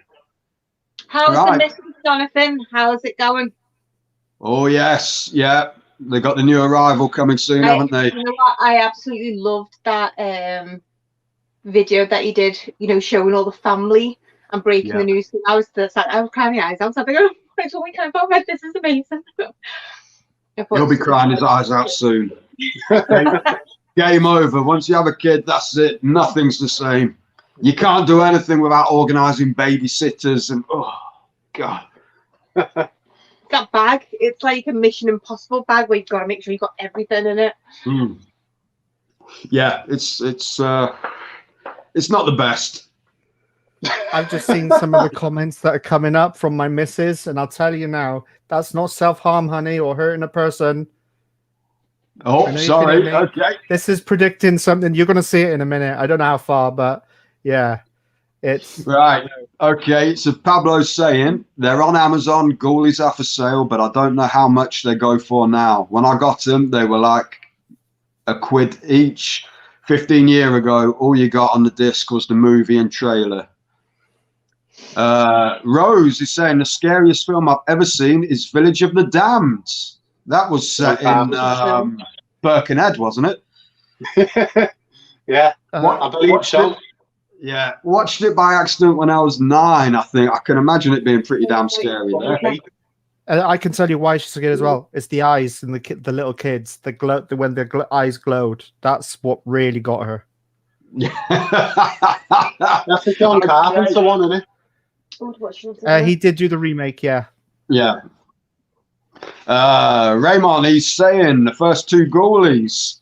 on one DVD indeed. Third one I still own on VHS. Tony's got a few VHSs as well. Yeah. I was going to say they're making a big comeback. Quite popular. Yeah, well, yeah, but are they making VHS players though? That's the thing. No. You can still buy them, but you have to be lucky with like third-hand or fourth-hand sellers, like someone who's bought one off someone who's bought one off someone who's bought one off someone. Yeah, I've got a decent one there. It plays really well. Yeah. Didn't our Claire was going to give us another one, and we said no, we've got one. Yeah. I think my sister's got one, so I can, if anyone's interested, I can ask if you want one, guys. Yeah, it's just I've not got any VHSs now. I had about 500 left over because I took a load to work back in early 2000s and just said, look, I got these on DVDs now, help yourself. And I had about 500 left over, and I left them in the loft at my last house when we moved out. And I thought, I'm not taking them. I'm just going to leave them. It'll be the people moving in's problem. Free insulation. Yeah, well, I just wish I'd kept them because obviously, yeah, I had some classics on there as well. But you just think, I've not got a video recorder anymore. I've got most of them on DVD. Don't need them. But wish I'd kept them. Really do. We do it sometimes. We'll come in the movie room and we'll actually sit there with our little girl and we'll watch a VHS. It's grainy as hell, but it's just nice. And we just sit, and she's like gobsmacked, and she's like, can't even see nothing. Like, just this is what we used to watch. and I told her what I said, and do you know this? Oh, what is it? I said, and do you know this? This is a remote. I said, you were the remote back in the 80s and the 90s. Absolutely. It was, going to turn the telly over and you're like, turn the telly over and you're like, fucking hell. Yeah, you used to have to lie on the floor in front of the telly. The old man said, turn channel over. Yeah, it'd be like with me, it was like my dad and my brother going, hey, let's go turn the telly over. Yeah. Turn the volume down, turn the volume up, no, down a bit. Yeah. That's it. As a kid, I had a 12-inch box black and white thing, and the only two knobs on it were to turn it on or off and to turn it up or down. Yeah. Well, that was it. We had a black and white telly, and we ended up renting a colour TV and VHS player from Rumbelows because they were big money back in the 80s, early 80s. VHS recorders were a lot of money. Is that where you put the money in the back of the telly? No, we're not going back that far. No, I remember my one of my busy mates there. I remember his telly conking out, and he went upstairs, got some money off his man, and put it in the back of his telly, a couple of quid, and it conked back on. I was like, fucking hell. A lot of companies, they implemented, they got, they were given like this device you could connect to the wiring of a TV, which it was actually connected through the back of a plug. So it would, if you weren't putting money in, it would completely cut the power. Yeah. So I know exactly where you're coming from with that, Tony. What did he cut? Like the fella come round on so we can collect it. And then he collect the money, the fella. See the money. Yeah. Yeah. I used to go to Soho in London, and they used to have booths. You'd go in and put a coin in the screen, and you'd get. Yeah. Yeah, I bet. Right, Vastman is saying Dolls and Dolly Dearest are both top films. I'm going to have to check them out. Dolly Dearest, my favourite. And good morning, everyone. Good morning, Matthew. Thank you for joining us. It's it'll be Thursday morning in Australia, won't it? Australia. The Dutch film buff. Clyde was better actor than Sandra. Clyde was the orangutan. Orangutan Clyde. Yeah. Brilliant. Rose is saying, record scared me a little bit. Is that the original one or the quarantine one? Definitely the Spanish original. Yeah. Recorder's quite good, and I really like Cloverfield. That was a good one, actually. Also, great trailer for that one. Yeah, Cloverfield. I forgot about that one. They did the sequel, didn't they? A little bit sick, didn't you? And then we rewatched a few, like about 12 months later. I like 10 Cloverfield Lane the best. So did I. Was that the one with John Goodman? Yeah. Yeah, that was good. That was a is he really a bad guy? Is he a good guy? Is he a bad guy? Is he a good guy? And Yeah. you didn't know until at the end you're like, he was telling the truth. you just spoiled it. Sorry. Yeah. Was he? Sorry, Was he what was telling the that? truth? Was he? What did you say? I didn't quite hear you. Vass is saying he's with Nos. Hell House wasn't his bag. I really enjoyed Hell House. I thought that was great. I'm gonna have to sit a bit closer. I keep squinting and blinking to try and get focus to see the comments. Funko Freddy, he's saying don't go to the place with the purple shirts like Premier Inn. They were all right once. Me and the missus stayed the one local to us. It was quite they're quite a nice place. It's just they skyrocketed in prices for some reason. They're paying Lenny Henry to advertise it. Hey, I bet he was living in one of them when he split up with Dawn French, wasn't he? Possibly. Probably. Rose is saying, I was shocked by the quality on the new TV with 4K HDR. Yeah, Nos was saying. No, in a good way, yeah. Yeah, obviously. Definitely. Yeah, in a good way. Definitely in a good way. Deer in the headlights sort of eyes, like, good way. Ross, can I ask, do you always find, because I find this, I think you do as well, when you go into like Curry's or a shop to buy something, you'd always got this prejudgment that they're just trying to sell you something regardless of whether it's good or rubbish. So I always find when I go on YouTube, I'll look at people's opinions to see what they've thought of something. So did you do that before you went to Curry's, or did you just go in off the off chance? I was very critical of what type of TV I wanted. So I looked up a couple of models, knew my local Curry's had them, and then went in, but also asked for their recommendation within my budget. I ended up getting their recommendation because, again, I spoke to the bloke for like an hour almost. I don't know, a half hour to an hour. Rosie could say how long.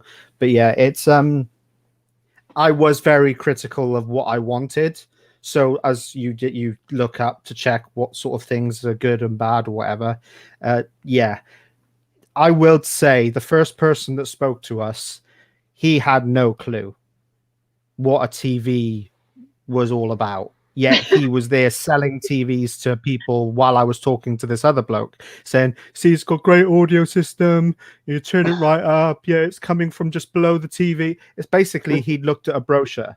So I do know that there is some truth to they're just trying to flog you anything. Yeah. I think a good way to do it, because Curry's have got the TV on display, go down, have a look at them, see what one you like. I take a photo of the name and I look online and try and get it cheaper. So the TV I bought recently, I think it was about $5,000 in Curry's. I got it for $4,000 from John Lewis. Senior TV. I wish I could have done that. Yeah, it was. It's still the number one gaming telly as well, because I've got a PS5, so I can play that on it. It's an OLED, yeah. Yeah, OLED. It's got the Gen 9 processor in, so each pixel's independently lit, and 120 hertz as well, which is a bonus. So you get your crystal clear picture on it. I dream of spending that money on a telly, I swear. But I think me and the missus managed to scrape 475 together. And as I said, the TV I wanted, the guy knocked 20 quid off of. So we only end up spending like a tenner more than what it was for sale on Amazon. Oh, wow. Yeah. Well, I was just about to say, though, like, we only upgraded after, because, like, 10 years. We'd had our TV for like 10 years and there wasn't anything wrong with it. And I said to you, I said, I don't think we need to even change it. There's nothing wrong with it. It's not broke. It's not pixelated. There's no nothing. And he was like, no, let's do it. We deserve it. You know, let's do it. So I was like, oh, okay. So we did. And but it wasn't one of those things where we've had a TV, though next year we got another one. We'd like literally had that TV. And funny enough, our Grace has got it in their room now, hasn't she? Yeah. So we've not just like got rid of it. I'm very one of them people I like to recycle and keep all. If no, it's not broken, what you're saying there, Danny, is exactly the worry my wife has, because we spend so much on one technological thing. Instantly she's going through her head, how long before we need to replace this? Even though, bless her, even though I know she doesn't do it to be annoying or anything, it's just a worry she has. Our old TV we bought. Well, I say old TV. We bought a TV like in 2011, 2013, and that was a Technica, which is a Tesco brand model that we bought for like £200, which was a manager special. That is still going to this day. And TVs have an average lifespan of 3 to 5 years, yet a budget bog standard model lasts this long. I've just now replaced that with the TV I had in here. You can't see my hands are doing all this down here. I talk with my hands, sorry. And yeah, so when I gave my missus that TV, and I had a TV in here, she paid 160 on Facebook Marketplace for a 50-inch LCD TV. It wasn't anything special, but it was big, and we wanted something bigger for this room, and that was like 6 months-ish ago, maybe. And I just started getting into buying, like really, really, really buying more and more. Like every day to like every week, I'd be stacking things up for my collection. So I've been saying to Rosie, I really need a 4K TV. I need to get into 4K. And we bought a 4K player, and Ricky's vanished. Going down that rabbit hole. Yeah. Sorry, I tend to ramble. I do tend to ramble. He'll probably be back in a second. He's the host and he's gone missing. Yeah, I was going to say, he'll be back in a second. I'll just finish my story while he's off. Yeah, go on, mate. So yeah, I got this TV, and it's fantastic. And because I got a 4K TV, and me and Rosie, I think he's back. Sorry, guys, what happened there? Yeah, because I've got this 4K TV, and to cheer the missus up, I asked her what's her favorite animated movie, Disney movie between like 6 or 7. And because Amazon had a 2 for 24 sale on, I thought when she's feeling better, we're going to both do a sing-along songs of these. Love Ariel. And Mulan's amazing. Exactly. We both have our favorite songs from both of these. So we are going to put the 4K disc in, and the moment the songs come on, we're going to annoy the neighbors by singing together. Right, let's get through some comments because I'm way behind. Larry D is in the house. Hey, guys and girls. Hello, Larry. Thank you for joining us all the way from the States. Anyone seen Pinocchio's Revenge, 1996 film? No. Nope. A bit naughty. Nos is popping spots. Is that why you've got the bog roll? Oh. This is what I was telling you about when you're talking about anything that makes you gag, like about personal harm. This is the comment that I said. I see a comment coming up. No, it's wrong. Yeah. I do gag at Pop's Boy. I can't stand it. Kevin and Perry Goes Large has a scene, and they make a whole thing out of it. I'm like, ugh. No, I can't. But technically, that isn't physical bodily harm. There you go. This is one for you, Nos. Have you seen the movie Headless? Yes. Have you? Did it make you cringe? No. Oh, Larry, you're gonna have to come up with something else. Headless is one of those films which is what you would call extremely vulgar and extremely gory, and it didn't make me cringe. I was just thinking, is this it? Yeah. The Human Centipede for me is horrible. Yeah. You won't like number Headless. Number two was horrible. That. Number two, that the security guard, the sleaze, isn't he? Yeah. It just the sight of him and his wife fronts made me. Yeah. Then you won't be happy to hear this, then, Ricky. We actually got a toned down version. Ours was forced into, as in only a black and white release, and the Americans got a color release. Did they? Can you imagine? In black and white, to be honest. It does, but can you imagine? I mean, this is a spoiler alert for some. Can you imagine the baby when she gives birth and trying to escape? And of course, fair play to her, she's trying to escape. She gives birth while in the car. At Danny's face, I'm so sorry for what I'm about to say. I've never seen this. I won't. I won't watch it. I just think it looked. They really show you the scene where she puts her foot pedal to the metal as the baby comes out, and of course the baby lands on the pedal, so she puts her foot down. Oh, fucking hell! Yeah, that's horrible. Don't be let. Hey, if Horror and Sodge is watching this, and you let him know that there's a coloured version of that, I'd be trying to buy it now. There is in America. America got a full uncut color release. It's included with the black and white release. There's a color version and a black and white version, but the BBFC absolutely downright refused to let us have it, and we actually have like 6 to 12 minutes cut out. Gross, isn't it? Yeah, it is quite gross. Yes. Right. So Pablo is saying, when they turn a man into a woman, or you mean the Scouse Hospital program Jimmy's? I don't know that program, to be honest. Is he having a dig at Jimmy Savile? Oh, I don't know. I don't know. I know it's going to be. No, it'll be something crude. Wasn't he? Yeah, Brain Dead. Yeah, Brain Dead's a New Zealand movie. Yeah, it was. It was Peter Jackson's second effort after Bad Taste. Oh, Bad Taste is bad. Yeah, that's a good one. Nos, is your laptop like a painter's radio? Plasterer's radio. I don't have a laptop for starters, so there's that. Oh, okay. Okay. The Dutch film buff, Spank the Monkey, Nos. Spank it.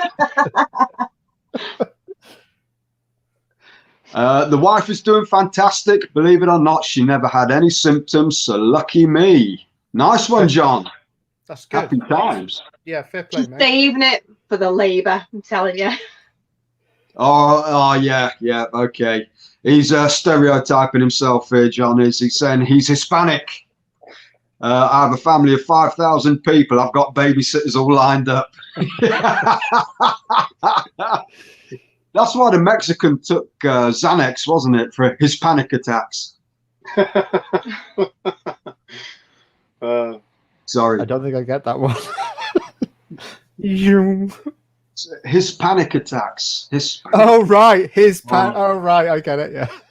Sorry, Nos. Right. No, it's all right.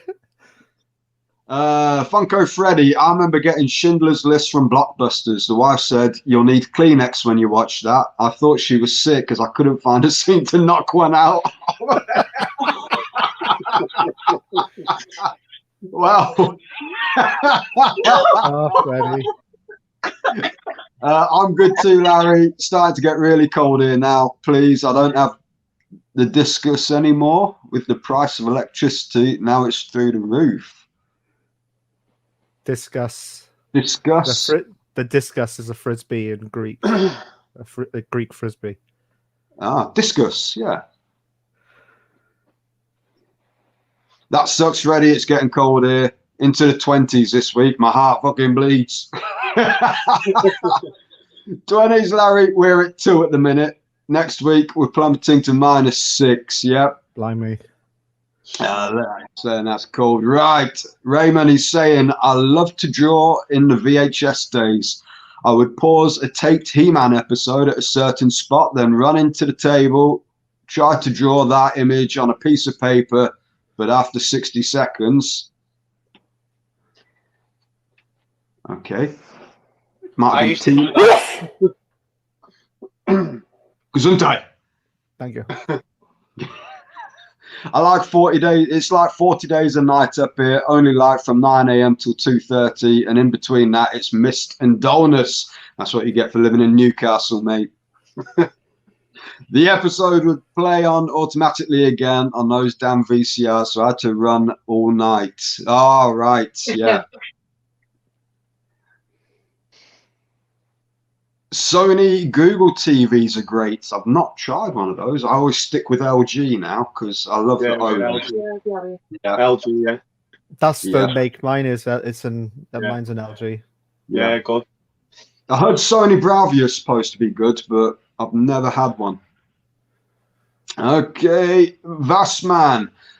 My 2013 plasma is still going strong. Damn it, yeah. Well, they said that. They reckon they've only got 10,000 hours of viewing time or something in a plasma, but I know people have still got them now. Yeah, I think the big risk for plasmas was screen burn. Mm. My mum got that, you know. Yeah, and then she ended up with one of those curved ones. playing games are terrible on them because obviously with a game you have a life bar which is constantly there unless you're losing health. So after about an hour or so of gameplay, you turn the TV off and it would just fade and you'd still see like a red health bar for about a half hour after. Yeah. Larry D's saying that plasma TVs last about 10 years. Can you get them regassed? I don't know. They don't make them anymore, do they? I have no idea. To be honest, I know exactly what plasma TVs were. I just know that they suffer from screen burn, so I never dove in. Funko Freddy saying Vass, mine lasted 6 weeks, got repaired over 3 weeks, came back, lasted 2 days, and went off with a bang. Went straight to LED after that, but never went back to Curry's. Favorite Vietnam movies. Vietnam movies. Platoon. It's gotta be Platoon. Okay. I'm not great with the type of war movies.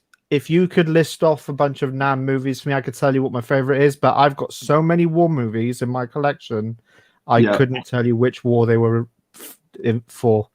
Apocalypse Now, Hamburger Hill, Platoon, the Thin Line or whatever it's called. The Thin Red Line. Thin Red Line, yeah. There's loads. Full Metal Jacket, yeah. Tigerland. Yeah. I was going to say it would be between Apocalypse Now and Full Metal. Yeah. Because I mean, Full Metal's iconic, and Apocalypse Now is it's an event, not a movie. Mm-hmm. So, so mine would either be Apocalypse Now or Full Metal Jacket. Yeah, mine's probably Platoon. I think that's great. Apocalypse What's Now. yours? Apocalypse Now as well. Yeah. Casualties of War. I forgot about that one. Michael J. Fox, I think. Yeah. Little Miss Muffet was once kicked out of the toy box for sitting on Pinocchio's face. Is that the flick you're on about? I think he's talking about Pinocchio's Revenge. He probably was. Anyone seen American Gothic 1970s film? I've heard of it. I've never seen it. I think I've seen that, you know, but I'm one of them. I need to see the actor or the title to really remember because I'm not like proper a blumphead. I'm pretty I sure. Go down and get a bobble then. It's so warm in this room. Yeah, I'm pretty sure it might have been one of the many movies I've seen, but it's not one I remember. Yeah, can't have been that good. Well, I wouldn't say that it's because it's not good. Unfortunately, because of my issues, I have a lot of what's called brain fog, where details just don't stick. So if I haven't seen the film within the past couple of months, most likely, unless it's a film I really like, the film just vanishes into. I have to keep a note of what I've watched, otherwise I'll go down the line and go, "Oh, I'll watch that," and I'll end up watching the same film like 20 plus times. All right, okay. The Dutch film buff is asking if that's the one with that funny swing scene, Matthew. He's saying yes. Tony, I'm gutted. I never got on the Halloween prints. They were flipping amazing, my friends. They were. Again, you'd have to inbox me, Jonathan, because I have got some prints, but I don't know which ones you mean. So if you inbox me, you've got a couple still down there. Yeah, I had a new batch of 5 in, got 4 left. So yeah. Anyway, cheers. Discuss the fish. I've got a cap of vids of my old tank on e-channel. Check them out, mate. And there's me thinking you meant that Greek frisbee. I thought, yeah. I'm not a fish person. Always wondered who donated plasma for those TVs when I was a kid. Full Metal Jacket's the best. Yeah, it's a good one. The Deer Hunter. I watched the remake with Harold Shipman called The Old Deer Hunter. That was quite good. Sorry. Casualties of War is excellent. It is vast. Yes, that's with what's his face? The bald guy, Bruce Willis, isn't it? No, it's not. No. That's no, Michael J. Fox. The Bruce Willis one was, oh God, I can't remember the name of it now. I had Bruce Willis. I've got it. In... Tears of the Sun.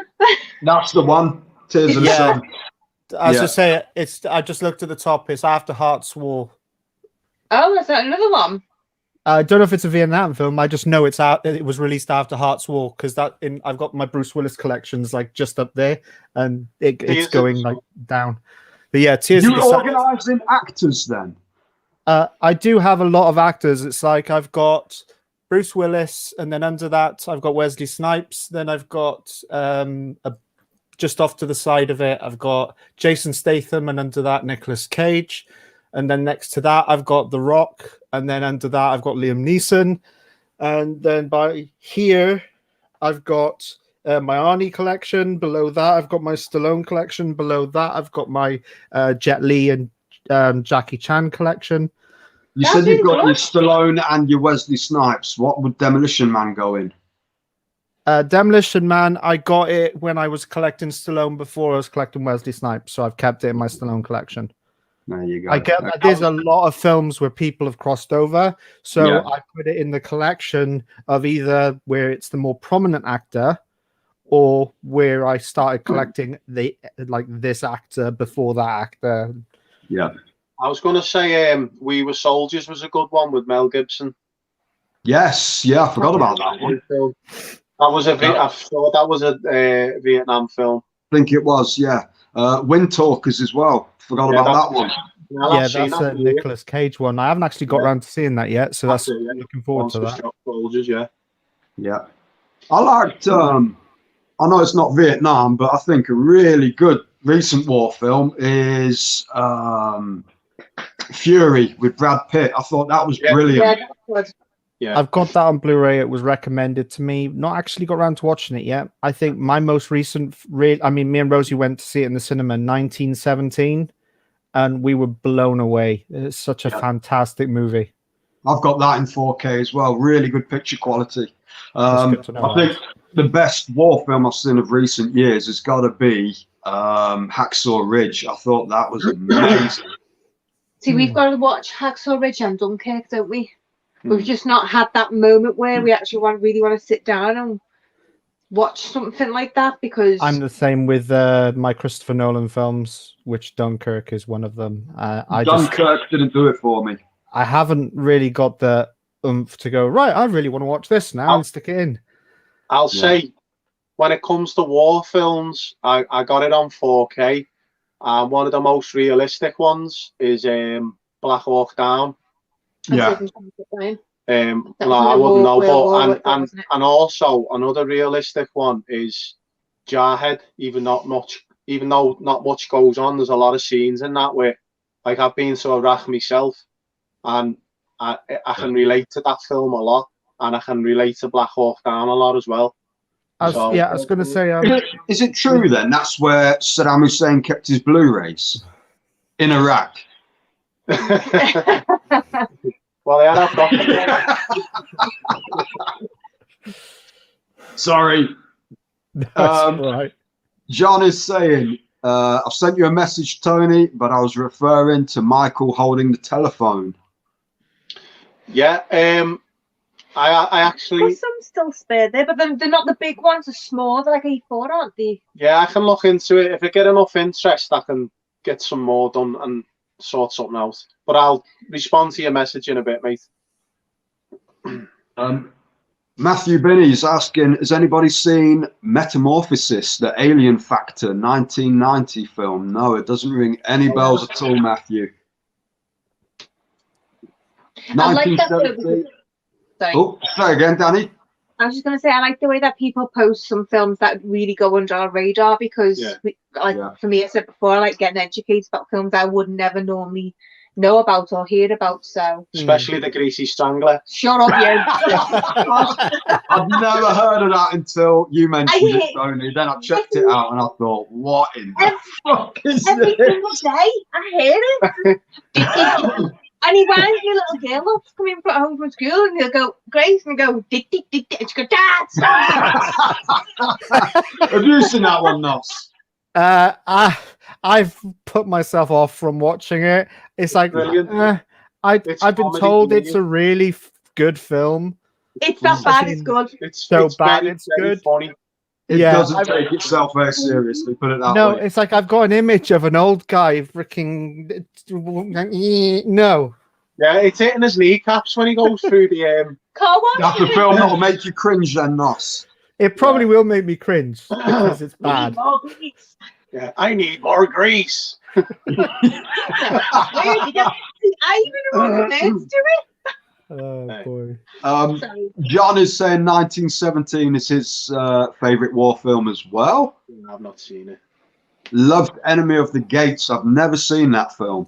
I've I got didn't Enemy at the really like Gates. that. I haven't seen I've it seen it. myself. But I don't remember it. No. No, yeah, we do. Yeah, What's I know, the I one don't with like it. the guy with the wonky nose? Owen Wilson. Owen Wilson. He did a great war film. It wasn't a war. Behind Enemy Lines. That was it. Wow. That was very good. Amazing. I really enjoyed that. Yeah, I think he's actually quite a good serious actor. Have you seen that film where he's in that Tsunami. that hotel?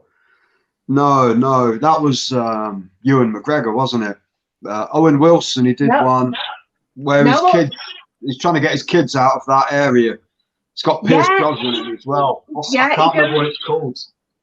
Yeah, I know what you mean, because he goes to this convention where he's the face of this company, and then there's some sort of military. There's some sort of coup going off, isn't there? Do you know what, Ricky? I cried my eyes out because when he was running down to go to his daughter from swimming, because me and my little girl go swimming all the time, I thought that could have been my daughter. Oh, and the way they had to jump. Oh God! Because Throw the kid over onto the other building. Yeah. Is it called No Escape? Because No Escape. That's the one. Yeah. Film that popped up when I just searched for it. Yeah, No Escape. Brilliant. Have you seen that one, Nos? Not a clue. I just had to search for it. The only thing every time someone says Owen Wilson, all I can think of him going, "Wow." Every time he says "ow," it starts. It's always "ow." Wow. Have you seen it on YouTube? It's just about 10 minutes of him on it every film. Wow. No, I haven't.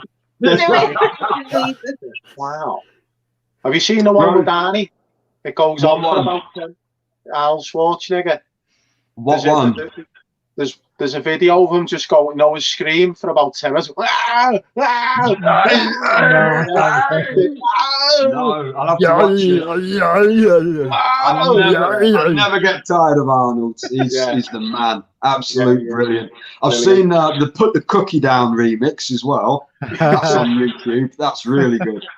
Have you seen Rose, say again. I was just going to say, there's one where we watched a new film of his. It wasn't the greatest film, but it was Sabotage. It was off the cuff scene where it was not planned. Well, I don't think it was planned. And what does he say? The guy. He goes, "Don't talk to me like that, you fat fuck." With your body fat. Body fat. Yeah, with your body fat. Yeah. Yeah, really good. Shut up as well, you skinny bastard. I was gonna say, if you want to see a film like Arnie's a recent film with Arnie in, that is actually just laugh away, funny. It's not great, but it's just hilarious. Killing Gunther. Yeah, I was gonna say it's the last thing to say. This film, he doesn't appear in the film for like the first 40 minutes, and I swear I could not stop laughing. I had a nice chat with the director because Arnie sings in this a country song, and they play it at the end credits. And I had a chat with the director, and he tagged Arnie in the tweets saying that I'm pretty sure there's a few more hits left in him, and Arnie didn't respond. But again, Arnie is a huge star. But yeah. He did there's a rap video he did as well on YouTube. He did a song. Yeah, it's a legitimate song where he's doing a verse where he's rapping. It's brilliant. I downloaded it. I got it playing in my car. I'll have to look that one up. Yeah. Rose is saying, this has been a fun way to spend an evening. Really enjoying myself. Thank you very much, Rose. Also interesting, maybe 84 Charlie Moppick was a found footage movie on NAM, 1989. Never heard of it. Sounds good. Yeah, I'll have to look out for that. Saddam and his son came to England. Saddam said, "Son, there's a takeaway. There's a tenner. Go get some snacks." His son came out with his arms full of chips. Saddam says, "What's this?" His son says, "There's no bags, Dad."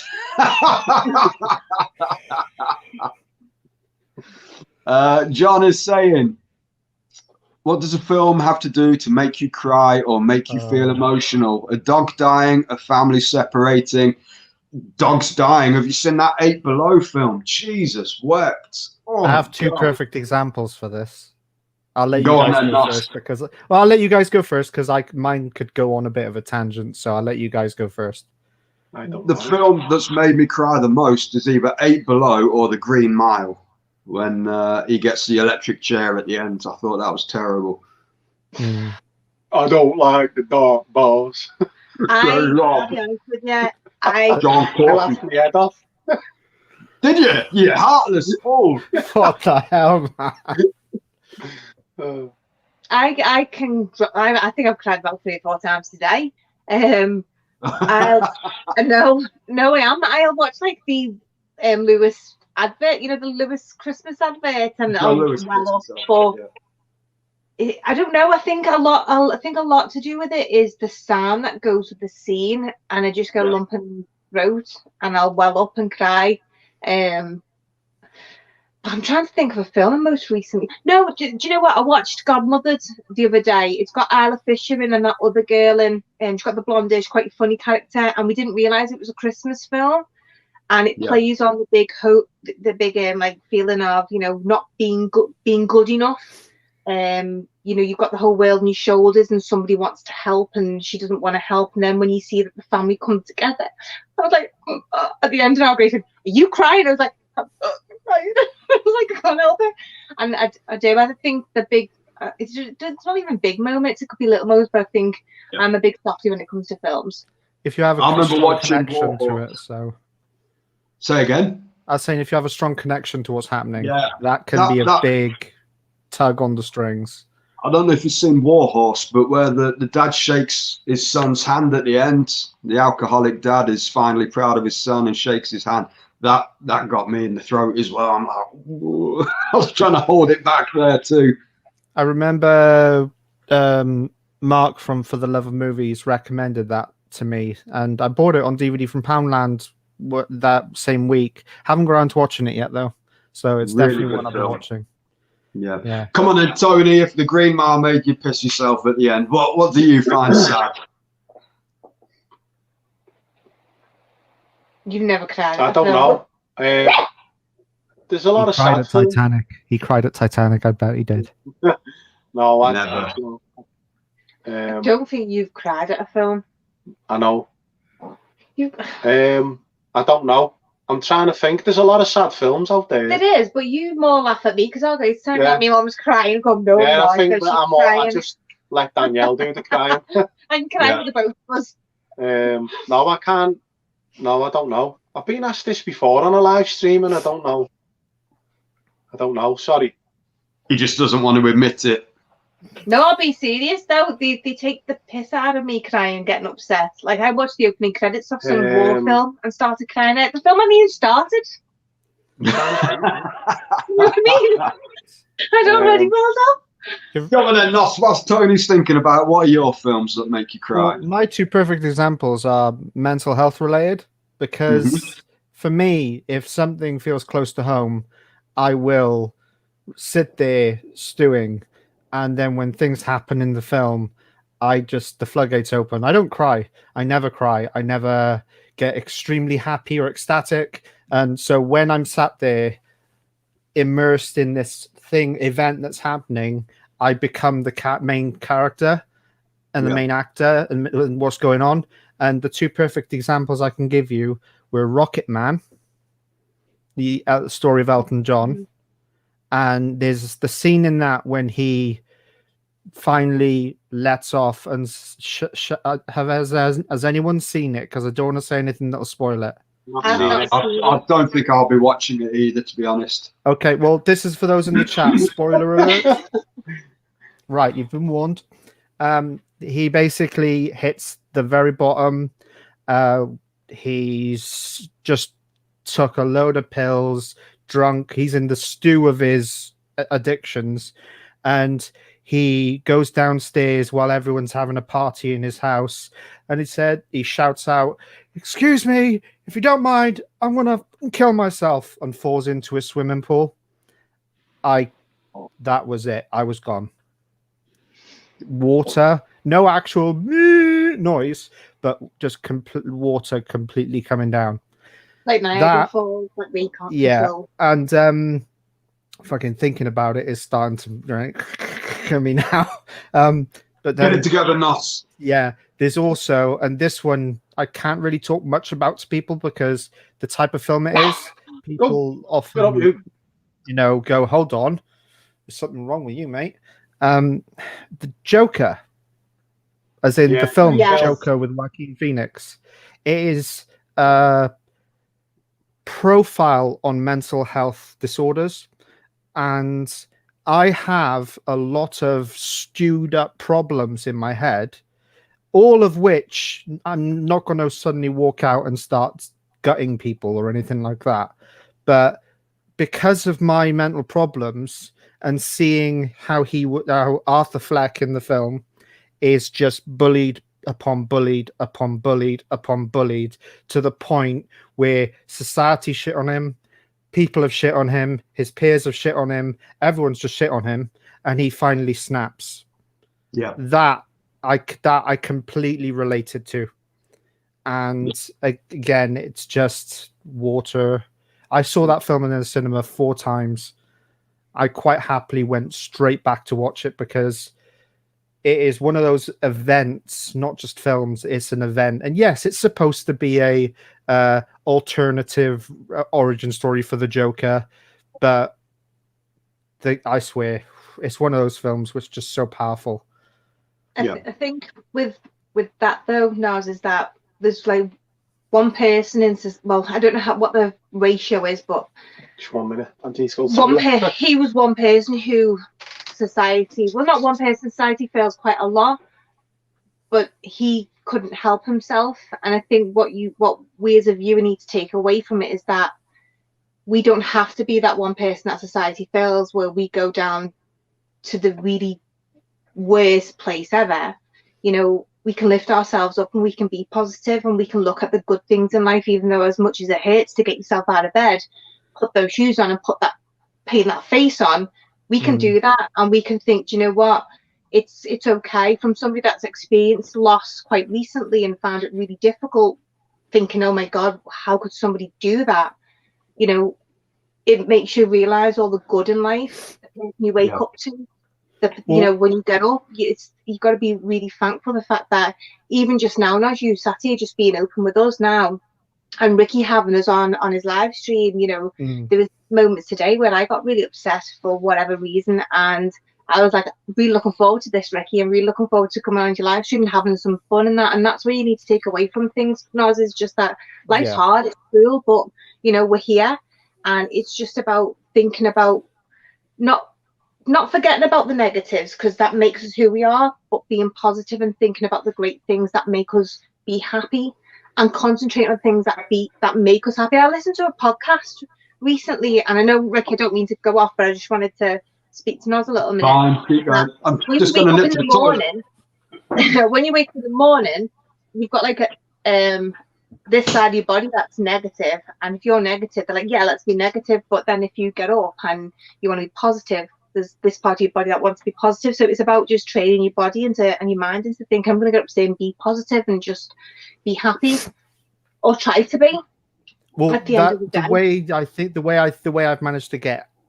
way I managed to live at the minute is I don't focus on the negative. I know it's there, and I know everything's there. I don't focus on it, and I just deal with things as they come.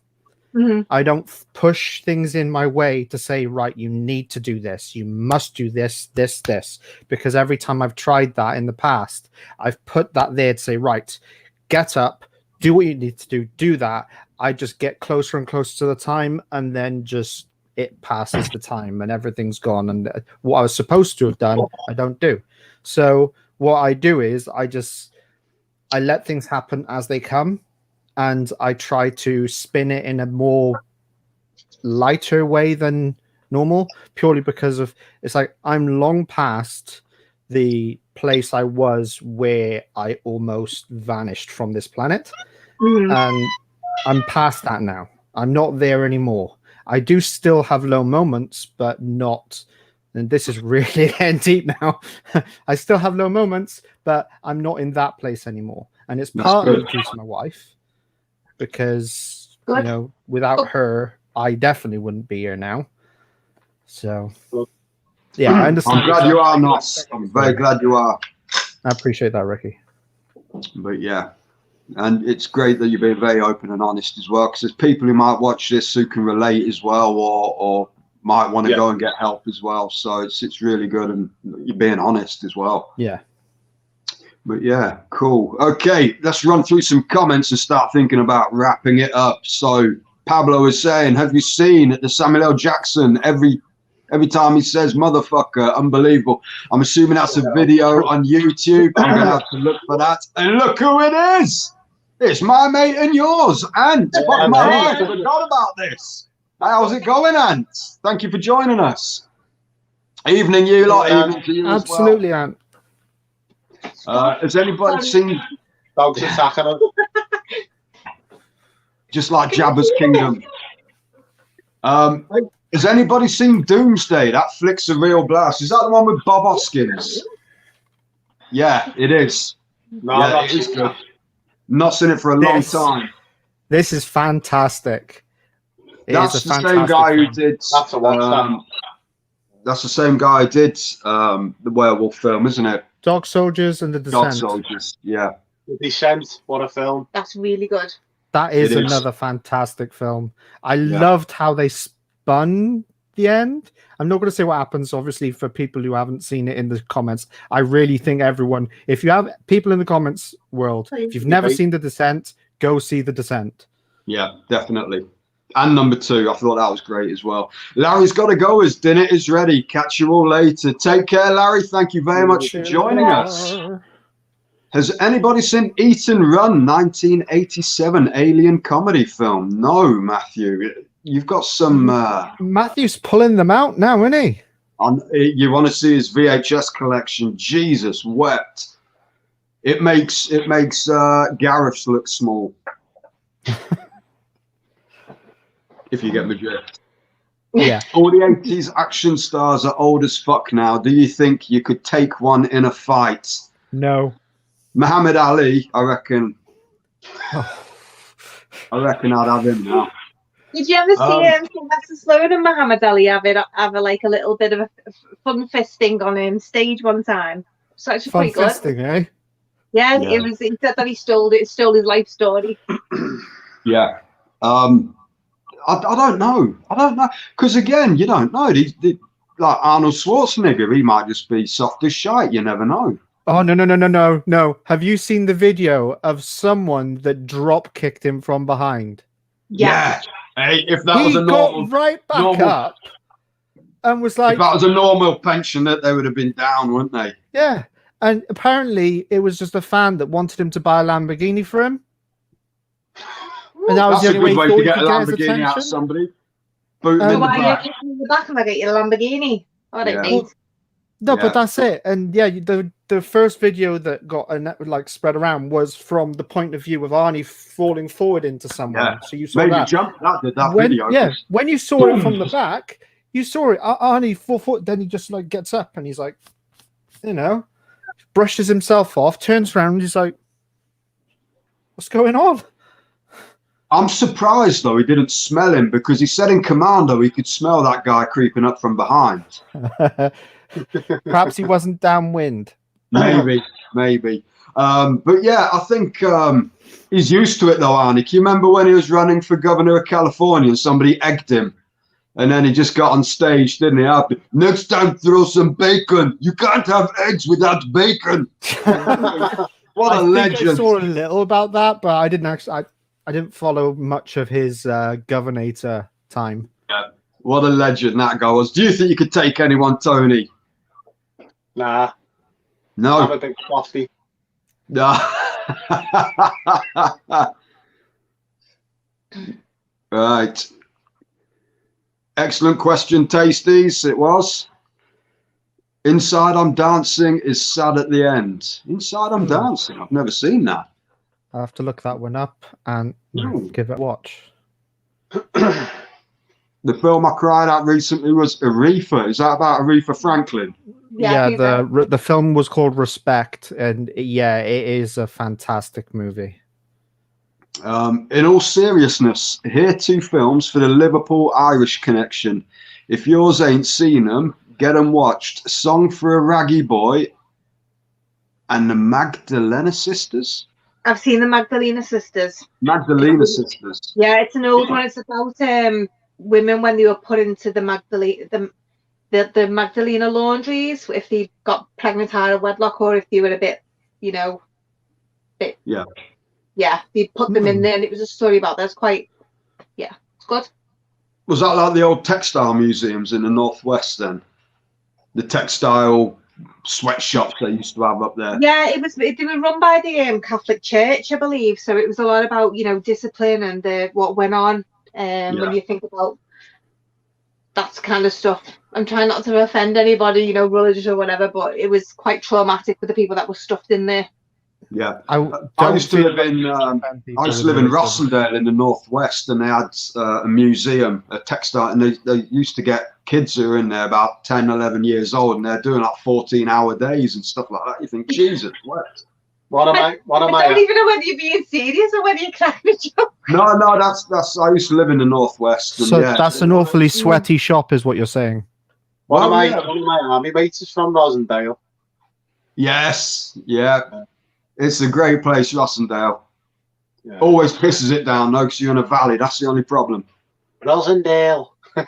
Rosendale, yeah. I went to school there. That's where I was in my school days. Rottenstall. Or Rawtenstall, as you call it, if you're not from there. Rose, the film that made me sad was Aretha. It was just about her life. She made it, and she had been through so much. Yep. And now she's got respect. So the Dutch film buff, I saw the Magdalena Sisters in theatres over here in the Netherlands. Wow. Good film. It's a tad brutal. Gannicott, 90s, but I've seen that, yeah. That's the Scanners ripoff, isn't it? Yeah. Anyone bullies you, Nos, send them to me. I'll sort it. There you go. Ant's got your back. Yeah, Ant's always had my back on Insta and the comments and stuff. I appreciate that, Ant, mate. Yeah, Ant's a good one. He's a good lad. Did you know Elton John watched the kids' movie Sing? Here we go. And said the kid, Gorilla, who sang his songs in that was the best he heard, so he got him to play himself in Rocket Man. Hold on, was Taron Egerton the gorilla in Sing? I don't know. I thought it was going to be a joke.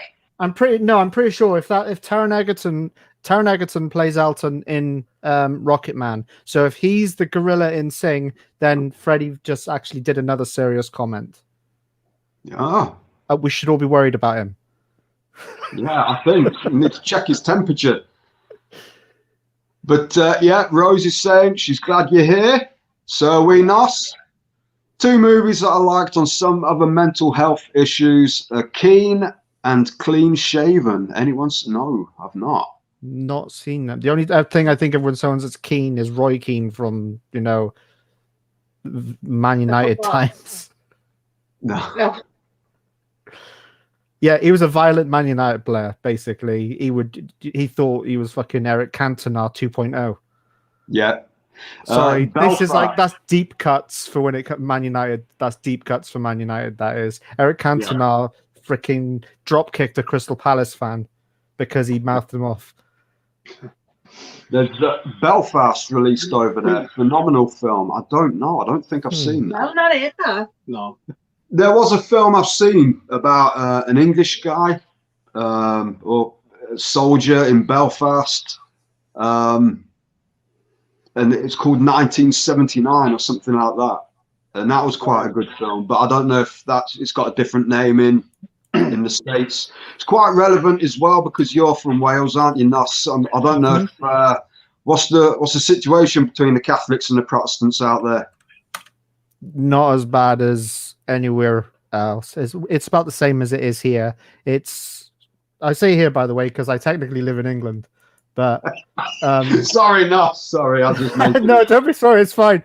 Hold on, I've lost where everything's gone. I was looking up the Belfast to try and find the name of that Belfast film. No, I've got a friend who lives in Ireland, and I swear he tells me there are lines you can't cross. Like there are streets which are just blocked off with things called peace walls. Mm-hmm. And you just and at certain times, if you're one, you can't. If you're like with the other, you just can't cross it at all. Yeah. So, Song for a Raggy Boy is The Priests. Okay. Sunday Dancing. James McAvoy.